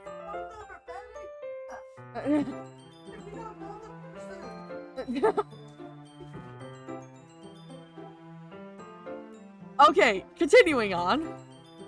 Okay. Then I'll be stopping by your house on Sunday. My house? Is that a problem? No, not at all. I just thought that it would be the one going to your house since I'm the one helping you. Oh, I suppose that makes sense. But if you don't mind, I think I would still prefer going to your house. Alright. In that case, it won't be a problem. Decided not for us to use you for a reason. It's not like it shouldn't matter much either way, so I'll just need to make sure my room is cleaned. Or I managed to make myself useful in some way. I'm nearly not as creative as you. Don't underestimate yourself. I think we'll make a very productive team. Even if you only chose it because you felt bad or something. Wait, you don't actually think that, do you? I thought. I don't know. If we're going to come up with any other reason you may have chosen me. You're getting the one reason with the most common sense. It's just to help you because that's what I wanted to do. But Yuri thinks to herself with extremely tense expression. You're overthinking this. You wanted me to point out where you're overthinking, right? Yeah, I didn't realize. I'm telling you, I want to. That's all there is to it. Do you believe me? Yuri thinks really hard again. Looks straight into my eyes for a long while. I believe you. As if it took a tremendous amount of effort. Yuri finally sits down and relaxes her expression. I'm really looking forward to Sunday. Yeah, I am too. After that exchange, I make my way out the door and Yuri follows. By the way, guys, I am probably gonna have to cut this off pretty soon. Can't believe this. He's going to be coming to my house on Sunday. Even though I would have preferred to do this with Sayori. Like I said, he still shoots for the roof. I'm pretty used to handling her at this point. This might end up happening outside of school. She even told me she was looking forward to it. Shaking my head. I don't feel nervous that Sayori finds out about this. Like we feel that way about each other. Besides, like Monica said, it's been at the club. I have nothing to worry about. Even if I just go with it, then I'll have a good time. It's already Sunday. I've been getting increasingly anxious about Yuri's upcoming visit. I keep telling myself that there's no reason to be nervous, but it doesn't help much. Yuri's clearly an introvert, and also an intimate person in general. There's no doubt she'll open up a little bit when it's just the two of us. Meanwhile, we've been texting occasionally. She was extremely apprehensive at first, but it wasn't long until I was already learning more about her. But putting Yuri aside, I still haven't heard a thing from Sayori since she left the club early the other day. Not like we text each other all the time or anything. I've been worried about her in the back of my mind. Heard about what Sayori said and what Monica said. Is it really okay for me to put Sayori's feelings aside when she might need me? I decided to visit Sayori before Yuri comes out.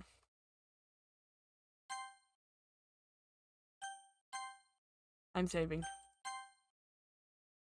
Rather than asking, I simply tell her I'm coming over, much like we've done in the past. Once I reach Yuri's house, I knock on the door before entering it myself. And we used to play so well. Something that we made it a habit of simply entering each other's house like we were family. The house is quiet. Yuri isn't anywhere on the first floor, so I assume she's up in her room. Wait, is the mic on? Okay, yes it is. Good. I was so good to her for a second. Everyone be prepared for a strange of her to not run down and greet me. I head up to her bedroom where I finally find her.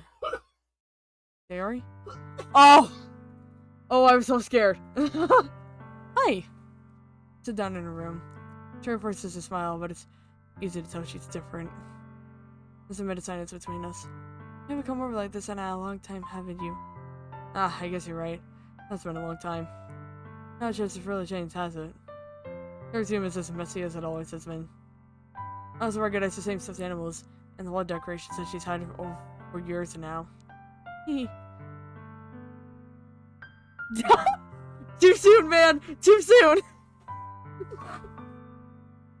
Come over more often, it wouldn't be such a mess. That's because I ended up cleaning it all for you. You suddenly wanted to come over today. Are you supposed to see Yuri today? Yeah, but... Wait, how did you know that? Yuri Harder had left at the time we had decided that last meeting. Monica told me. So I'm not sure for her to keep me informed about the festival preparations, right? Ah, that's true. What about you? Aren't you going to be helping Monica today? Of course. But I'm just helping her online. I didn't plan to meet up or anything. Ah, so it's just me and Yuri then. Yep. For silence between us. Her stares in a random direction. I think about her behavior is really uncharacteristic. I finally get to the point. I just wanted to see how you were doing. After you left on Friday, something's wrong. You can't hide it from me. I know you too well. So, Sarah smiles, shaking her head. That's no good. Eh? Why can't it just be like it's always been? It's all my fault. I didn't get to weak and accidentally express my feelings. If I didn't make that stupid mistake, you wouldn't have been worried about me at all. You wouldn't have come here. You wouldn't have even been thinking about me right now. This is just my punishment, isn't it? You're punished for being so selfish. I think that's why the world decided to have you come over here today. It just wants to torture me. Sayori! Right, Sayori over the shoulders. What on earth are you saying? Are you listening to yourself right now? I know something's happened to you. There's no other explanation for you to be like this. So tell me already. Until I know, I won't be able to stop thinking about it. Trey gives me an empty smile. You really put me in a trap. But you're wrong. Nothing happened to me. I've always been like this. Just seeing it for the first time. Seeing what? What are you talking about, Sayori? You're really just going to make me say it, aren't you? Well, I guess I have no choice this time. Thing is, I've had a really bad impression my whole life. Did you know that? Why do you think I'm late to school every day? Because most days I can't even find a reason to get out of bed. What reason is there to do anything when I fully know how worthless I am? Basically, I go to school, why eat? Why make friends? I make other people put their energy and caring to waste by having them spend it on me. What it feels like. That's why I just want to make everyone happy. Not anyone worrying about me. But I'm in shock. I can't even figure out how to respond. Is it even possible that Sayori kept this from me the entire time that I've known her? Did she really want so bad for me to just not think about her? Why, Sayori? Eh? Why is it that you've never told me about this? It almost feels like I've been betrayed as your close friend. I guess if I knew, I would have done everything I could to support you. Even if there's only so much I could do, I would have tried a little bit harder to make every day a little better for you. But I'm your friend. All you had to do was tell me. I don't understand at all. Why do you think I didn't tell you? Because if I told you, you would have to waste effort caring about me instead of doing important things. I want to be cared about. It's pretty sweet when people try to care about me. It feels nice sometimes, but it also feels like a bat being swung against my head. I wanted so badly for you to make friends with everyone else. Knowing everyone to be happy together is the best thing for me. And then I discovered something else too. You make friends and get closer with everyone in the club. It feels like a spear is going through my heart. So that's why I decided the world just wants to torture me. The path leads to nothing but hurt. You're right that I don't understand. I don't understand your feelings at all, Sayori. But I don't need to understand. Whatever it takes for me to help you to stop hurting. That's what I'll do. No, it's nothing. Nothing at all. The only thing that could have helped us is if everything could be like it always was. I was selfish. I wanted to show you what a horrible person I am. You shoot down Sayori's face. I made you join the literature club because I was selfish. And I was punished by my heart hurting in a way I couldn't understand. I came here and I made you hurt too. I'm just weak and selfish. That's all I am. That's why I'm going to accept these punishments. I deserve every last one. I'm thinking I once again grabbed Sayori's shoulders. This time I pulled her into a tight embrace. Hey, Sayori, I don't care if you feel selfish. I'm really happy that you convinced me to join the club. Seeing you every day makes it worthwhile enough. If I make friends with everyone else, then that's just a bonus. Please never underestimate how much I care about you. I wouldn't have it any other way. Hey. Sayori isn't hugging me back. Despite my arms being wrapped around her, Sayori's arms remain at her sides. Started sobbing next to my ear. No, don't do this to me. Please don't do this. Yeah, Sayori barely manages to speak between her sobs. I don't know if I'm doing the right thing. All I want is for her to know that I care. I wouldn't need to call yourself selfish, then you have to let me be selfish too. No matter what it takes, I'll figure out what needs to change. Make these feelings go away. And if there's anything you need me to do, then you better tell me. I'll get mad if you don't. I don't know. I don't know. I don't know. Gently, Sayori finally puts arms around me in return. I don't know anything. It's not really scary. I understand my feelings. The only time I'm not feeling nothing is when I'm in pain. But it's just so warm. It's really scary too. Sayori lets me go. If she does so, I let her go as well. Let's both tomorrow. Yeah. It's going to be fun, right? Yeah. Would you like for me to spend it all with you? It's what I want, I promise. I think that would be nice then. Yeah. Sayori wipes her eyes. I could spend the whole day here, I would. All the days. This has to be the one where I have other plans. Maybe I should cancel. No, don't. Please don't. If I did that, then I really wanted to forgive you. But, unless I ever for Yuri to meet me at my house. At the very least, you want me to come along and help out? It'd be fun. I surprised Sayori shakes her head. Sorry, I don't know that would be very good for me today. You understand, right? It's kind of hard for me to fully understand, but I'm trying my hardest. It's okay. Don't worry about it too much. I'll see you tomorrow, okay? Alright. I look forward to it. I need to take a sip of water. How I got through that without crying, I have no idea. I say goodbye to Sayori and exit her house. On the way home, I find myself still feeling uneasy. But it's hard for me to keep thinking about it when Yuri's about to come over too. I think Sayori is right. Shouldn't be worrying too much. We're definitely gonna have a great time tomorrow. I should just focus on what's ahead of me. As I approach my house, I'm seeing something that makes me feel a moment of panic. Yuri? Ah, thank goodness. You're a little early. I'm sorry I wasn't home yet. You waiting for a long time? No, I just got here. I started to get nervous when nobody answered the doorbell. You always could have texted me. If I had known, I would have reassured you and heard more on my way home. Ah, I suppose that's true. I didn't think of that for some reason. It should be common sense to do that, but I decided to ignore it. Anyway, let's go inside. See, you brought a lot of stuff with you. That's right. And did you manage to find everything I asked you to buy as well? Yeah, pretty much. At least I hope I got everything right. Sure, it will be fine. I take Yuri to my room. The first thing she does is glance around curiously, which makes me feel anxious. It's so clean. Cleaned it before you came over, so it's very considerate of you to do. Ah, no.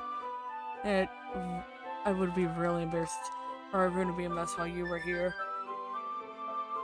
Well, I do enjoy cleaning. I would have gladly helped you clean. Ah, that would have been even more embarrassing. Wait, don't look in there! I said Yuri's wrist, which was in the process of opening a desk door of mine. Ah, I'm sorry. I wasn't thinking for some reason. I was just spacing out. It's fine, it's fine. I give Yuri's wrist.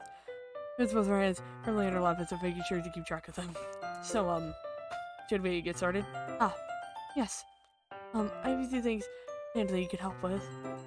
Decorations and other atmospheric enchantments. Atmospheric enchantments? You know. Mood lighting. Aromatherapy candles. Oh, wow. I didn't think you planned on taking it that far. Of course, I wanted to take our guests to a faraway place. Although, many will stop by just out of curiosity. And And for cupcakes, I guess. I'm determined to provide an experience that will leave them wanting more. That's great. It's easy to forget that you're a pretty intense person. Tense? I guess that's the way to put it. Is that a bad thing? No, not at all. It's just something that I like about you, actually. Is that so? Makes you feel relieved. Kind of happy. Yeah, I know you'd be so anxious. You relax a little. Relax. Lots of things here for relaxation. I was going to use them during the poetry event. Oh yeah, like what? Let's see. Here I rummaged through her bag. I pulls out a few candles and a wooden cylinder-shaped object. I did some shopping on the way here, but I haven't had these in my bag. I plan to cover the windows with black paper and use the candles to light the room. I think that would be amazing, don't you? Yeah, that would be pretty neat. What's the wooden thing, though? Oh, this? It's a diffuser for essential oils. How really are you with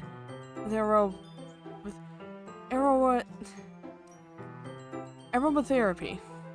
Not familiar at all. Ah, so. It's my favorite contributors to a positive atmosphere. Depending on the oils or herbs you choose, you can change the mood of the air itself. You can even feel it permeate through your body. Relaxation, positive energy, romance, reflection. It's almost like magic. Here he takes a cylinder. Takes a cylinder and pushes a switch on the bottom. Just a moment, a thin ray of vapor begins to sprout through a small hole on the top. Oh, that smells wonderful. What kind of mood is that one for? This is just an essential oil. It's a little sweet and flowery, right? Yeah, that's a good way to describe it.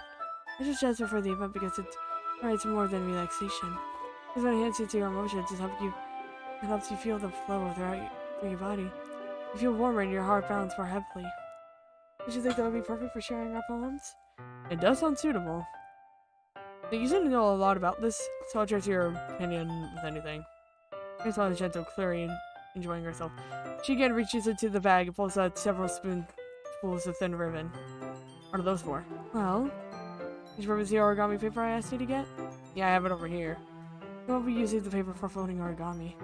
What I'd like to do is write a different word on each paper. I need about 100 of them. Oh yeah? What will these be used for? Well, I'm going to cut pieces of ribbon to hang in the doorway of the classroom. Let me get most of the paper onto the ribbons to create a doorway curtain. Wouldn't that be beautiful? I also guess you have those passing by the room. May attract some to peek inside. That's really creative. I had no idea you'd be so good at this, Yuri. Is that so? Well, I suppose I do get a little intense, as you put it. Yuri giggles with my cheeks. Is it just me, or is she more relaxed when it's just the two of us? Crazy excitement she feels from sharing something that she enjoys. Here's a marker. You can write any characters you want. I'll help you once I finish cutting the ribbons. Oh, alright. Sitting on the floor together, the two of us get to work. Carefully draw a different character on each paper, doing my best to manage my bad handwriting. Yuri unravels a long strand of red ribbon to her desired length.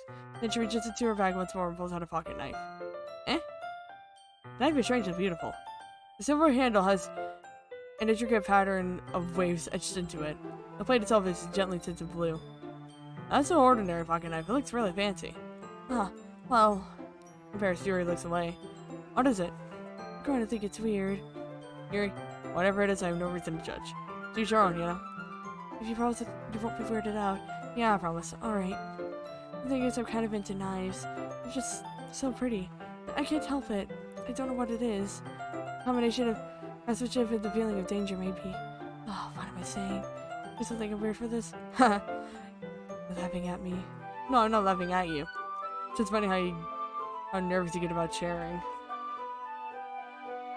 It's an interesting thing to be into, I guess. But I think that kind of suits you. Just me? Yeah, it's kind of intense. Besides, it's a really cool looking knife. I can't deny that. It is, isn't it? He relaxes her expression once again. Would you like to hold it? Sure, I'll check it out. Very carefully hands me the knife, with the handle facing me. Taking to turn it around in my hands. It feels heavy and extremely solid. Where do you even get a knife like this? Here's a bit sharpness. I feel the point of the knife in my index finger. Ow! Hey! Why did you do that? I didn't expect it to be that sharp. Barely touched it at all. It's my fault. I should have warned you. The knife is extremely sharp. You can cut through skin like it's paper. Oh no. Don't trouble, bud. Goes down the side of my finger. Yuri takes my hand and gives the wind like, ah. There's that in noticing fidgets. If you're squished, I'll wash it off and on. Without warning, Yuri puts my finger in her mouth and licks the wound. I feel her tongue curling on my finger. Startled, I instinctively pull my hand back. Oh, sorry. Please forgive me. I wasn't thinking. Yuri lowers her head, face burning up. Yuri, what's the embarrassing thing I've ever done? Can I do something like that? I'm sorry. Sure, it was a little weird and took me by surprise. I guess she was just trying to help, right? Yuri, I think you're overreacting a little. She doesn't lift her head. What if she doesn't recover from this for the rest of the afternoon? Alright, you know what? That beats me thing to do, but I do it anyway. I take Yuri's hand and lick her, and his finger was like, hey, did you really just do that? Now we're even. I thought. Yuri just looks at me like I did something wrong. I knew that would be a bad idea. Not for the sweet aroma of jasmine oil. The air would be extremely heavy right now. So weird. Yuri giggles shyly. Eh? Yuri calling me weird? I have no idea. I have no response to that. Where do you keep your bandages? Nah. I don't think I need one, actually. It's a tiny cut. Look, it already stopped bleeding. See. That's relieving. Tension is quickly lifted. We each resume our respective activities. Yuri tries to cut through the ribbon like it's nothing but air. Meanwhile, continue making progress on the papers. As we finish attaching the ribbons, we lay them out side by side. It's better than I expected. It will be extremely effective as a curtain. Looks great. Good thing coming up with this, Yuri. Oh, thanks. It's just something I saw online, really. Are you ready to move on to the next task? Yeah, let's do it. What do you have in mind? I want to create a banner. So I asked you to buy the paint tablets. Oh, that's right. One of the items Yuri has asked me to buy was a gift of watercolor paint tablets. I need about 6 cups of water to put each of the tablets in. Can I bet you those girls? Of course not. 6 cups of water. I'll be right back in a minute. Thank you very much. Oh, it's just a little bit of water is okay. If you look up too much, it'll be too diluted. Yuri is advised to use small plastic bathroom cups rather than full-size glasses. Put them on a plate. You get Jenny paint that drips the plate and give it to her. Yuri? Yes? Try to see Yuri quickly unrolling her sleeve, pulling it back over her arm. Ah, nothing. It's a little red. Is it too hot in here or anything? Ah, no, not at all. There's nothing wrong, so let's just mix the paint. Yuri hurriedly dismisses me and takes it upon herself to unwrap the tablets, dropping them into the cups. So, I thought we would do something simple that would look very nice. I like to paint a gradient across the banner, starting with the colors of it for sunshine, then daytime, then sunset, and nighttime. Once it dries, or an inspirational quote across the banner. You can hang it on the wall behind the podium at the front of the classroom. Not neat. Where are you going to ride? Oh, it'll be more fun to surprise you. Yuri smiles at me. If you say so. He's unrolling the banner. Yuri and I kneel on opposite sides so we don't get in the way of each other. Yuri uses a brush and adds a few dots of different colors across the banner to serve as a color guide for when we paint. This kind of reminds me of elementary school. Painting on a banner with watercolors feels a lot like the art class projects we had back then. It's relaxing. Ah, sorry, this feels too childish. No, I didn't mean that at all. It's just kind of fun, you know? Yeah, it is fun. How do you feel that way too? Your side's painting for a moment, thinking to herself. Me?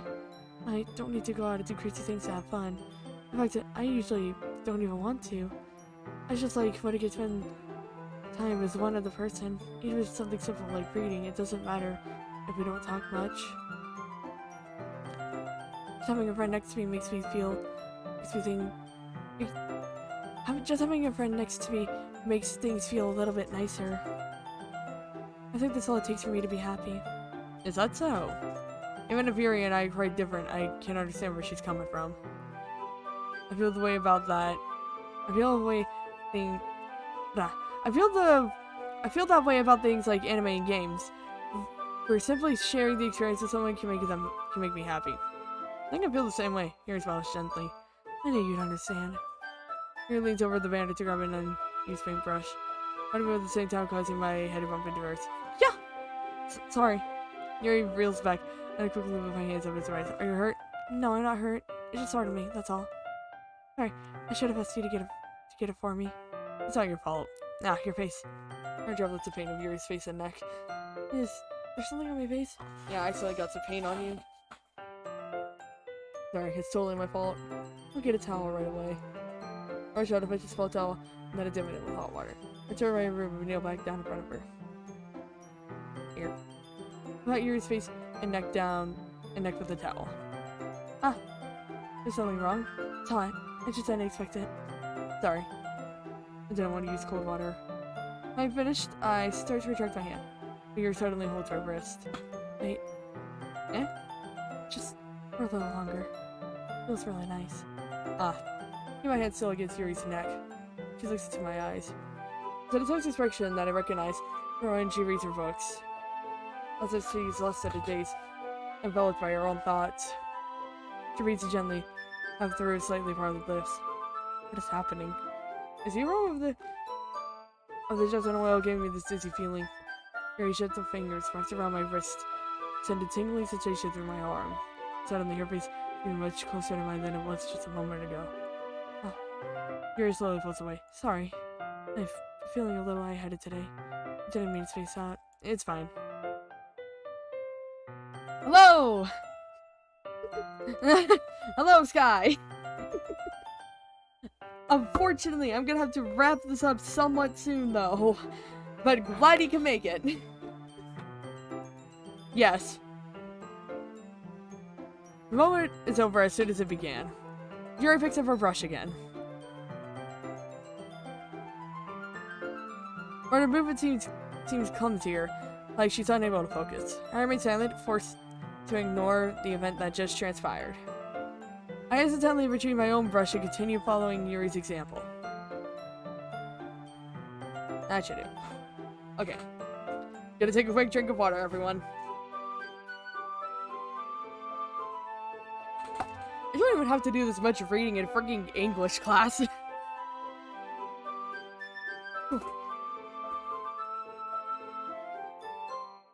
Oh, finally someone said something in the chat. And that should do it. I finished filling the night sky with white dots that look like stars. Looking at the banner as a whole, it's very pretty and natural. I think it came out better than I expected. I'm really happy with the result. Yeah, me too. Are we going to add the lettering now? Ah, not yet. I need to try first. That's true, but won't that take a while? Well, perhaps it would be best to leave it here, then have to bring it in the morning. I can do the lettering in the classroom before our event starts. Is that okay? That's totally fine. Wonderful. In that case, I don't think there's anything more for us to do here. Phew! Yeah, I know. If need be, you could go to bed, because you're gonna be missing a lot of context here. So, yeah. Maybe. You say that like you're glad it's over. Was I wrong to assume that you were at least enjoying yourself a little bit? Ah, no, it's not that. I'm just glad that we managed to get everything done. You see, I am too. I was a little concerned about time. I need to start making dinner soon. Ah, so you don't have any time left? Particularly hoping we would have a little extra time after finishing the work. Well, Yuri thinks for herself. I think it would be a little too irresponsible for me to wait too much longer. I'm sorry. I was hoping there would be more time as well. Probably my fault. Yuri's always just a little worker.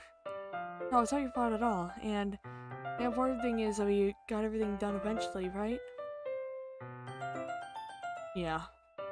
So, I shouldn't be disappointed or anything.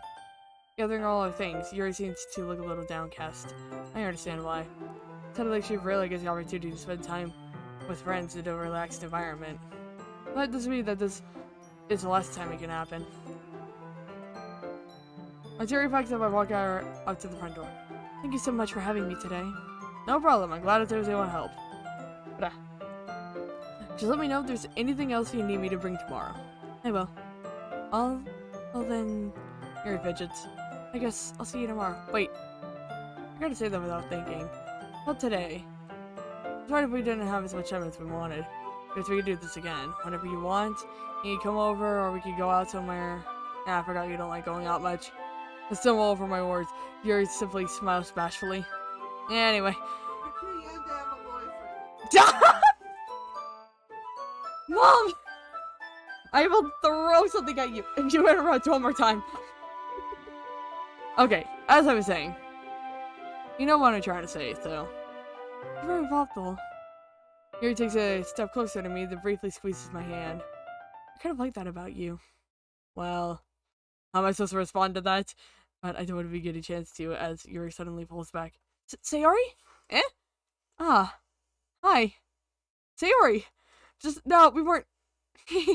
It's okay. I just stopped by to say hi. Well, it's nice to see you. I'm sorry, but I'm already on my way to leave. Aw, really? That's too bad. I'm sorry. But we'll all be together at the festival tomorrow, so that's fine, right? Of course! Sayori beams. Yeah, so I'll see you tomorrow. Clearly embarrassed, Yuri hurries off. Sayori waves goodbye after her. Sayori, I thought you didn't want to come over today. Well, I tried staying in my room, but my imagination was being really mean to me. So I had to come here and see for myself. See what? What are you talking about? You know, how much fun you were having with Yuri. And how close you got to her. It makes me really happy that you made such good friends. That's all that matters to me. You started to fall down Sayori's face. That's all that matters to me. Why am I feeling this way? I'm supposed to be happy for you. I have to feeling my heart is splitting in half. It hurts so much. Everything hurts so much. It would be better if I could just disappear. Sayori, don't say that. It's true. If I wasn't here, then you wouldn't have to waste your sympathy on me. You wouldn't have to put up with me being selfish. Monica was right. I should just... Monica? Monica was right about what? Sayori. What I said before is true. I'm not going to let this continue. Care about you isn't the burden your mind is making it out to be. Sorry, I'm adjusting mic. It's something that makes me happy. It's something that I wouldn't trade for anything else. Even if it takes an entire lifetime, I'm going to be by your side until you don't feel any more pain. But Yuri looks away. Put a hand on her shoulder to reassure her. I'm scared. I'm really scared. What are you scared of, Sayori? I'm scared that I might like you more than you like me. Sayori? It's true, isn't it? I was weak and started to like you too much. I did this to myself. Hey, thank you so much that I wanted to die. That's how I feel. And that's enough, Sayori. I don't want you to hurt anymore. Put my hand down to Sayori's arm and squeeze her hand in my own. Do you remember how I said I always didn't know what's best for you? You still believe me? Wordlessly, Sayori nods. I mean, I don't understand all your own feelings. I know what you need the most right now. That's what I'm going to get to give you. Sayori. Love you. Yeah? Those are my true feelings. So, there's no way you can like me more than I like you. Should have realized it sooner. My mom is interrupting a very emotional moment right now. Spending time with everyone at the club, making new friends, and having fun with you every day. I also realize that you are truly the most important thing to me. That's why I'll accept any of your burdens. As long as we continue like this every day, with you by my side, then I know we'll both be happy. Hey. Suddenly, Sayori wraps her arms tightly around me. Hey, is this really okay? Yeah. I hold Sayori in my arms and pull her closer. You never have to let go of me again. I love you. I want to be with you forever. Me too. What is that? Sayori's grip around me weaken a little bit. What's this? Sayori, I'm supposed to be happy right now. I always thought this would be the happiest moment for me, but why, even now? I want the red cloud to go away. Not going away at all. Okay, Sayori. It's for things to get better again. And no matter how long it takes, I'll be there every step of the way. That's all that matters right now. Okay. I trust you. Sayori and I slowly release each other. So, I guess it makes the festival tomorrow, Harvard State, huh? Yeah. What are you saying? I want to think about those things, you know? I want everything to be the same as it always has been. We really are a couple. I don't know if I can handle anything more right now. Truly, I know it's scary to me. I understand. We'll go whatever way. We'll go at whatever pace suits you best. Hey. Tori gazes at me, once again smiling sadly. Even if I get really, really sad, it's the best thing for me, right? Eh? I don't really understand what Tori means by that. Are you saying this to make you feel sad, Tori? I don't know. I don't know what I'm feeling. Like a bunch of thorns. I felt like a bunch of thorns when you told me you loved me. That's why I want to trust you. You know what's best for me. Yeah, I do. That's my promise. I say that in reality, I've never felt more uncertain when it comes to Sayori. Oh, I love her, she loves me. I'm having so much trouble understanding Sayori's feelings as she is. Even though I can comfort her. I'm wondering if I should be doing something more or something different. And all these thoughts will continue to bling me until things are back to the way they were. Was Sayori meant by not wanting anything to change? I don't know. But I know that I'll give it everything I've got. Sayori is the most important person in me. And I'll do whatever it takes to have a happy future with her. Let's see, what time is it? Okay. Okay. You know what?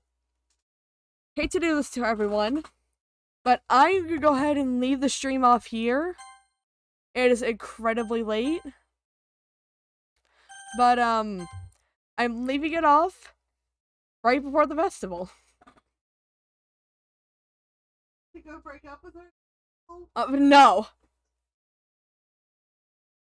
Something much worse is gonna happen. Like I said, So yeah, chat, be prepared to, like, hold in tears, when I stream this next. Or, like, just be prepared to, like, bawl your eyes out when I stream this next. they're too young. Mother, you're not helping. But yeah, guys, I'm gonna go and leave the stream off here. So, of course, if you liked it, leave a like, leave a comment, and I'll see all of you guys. I know, I'm sorry, it must be done, though. I promise, I promise, I will stream this again. But yes,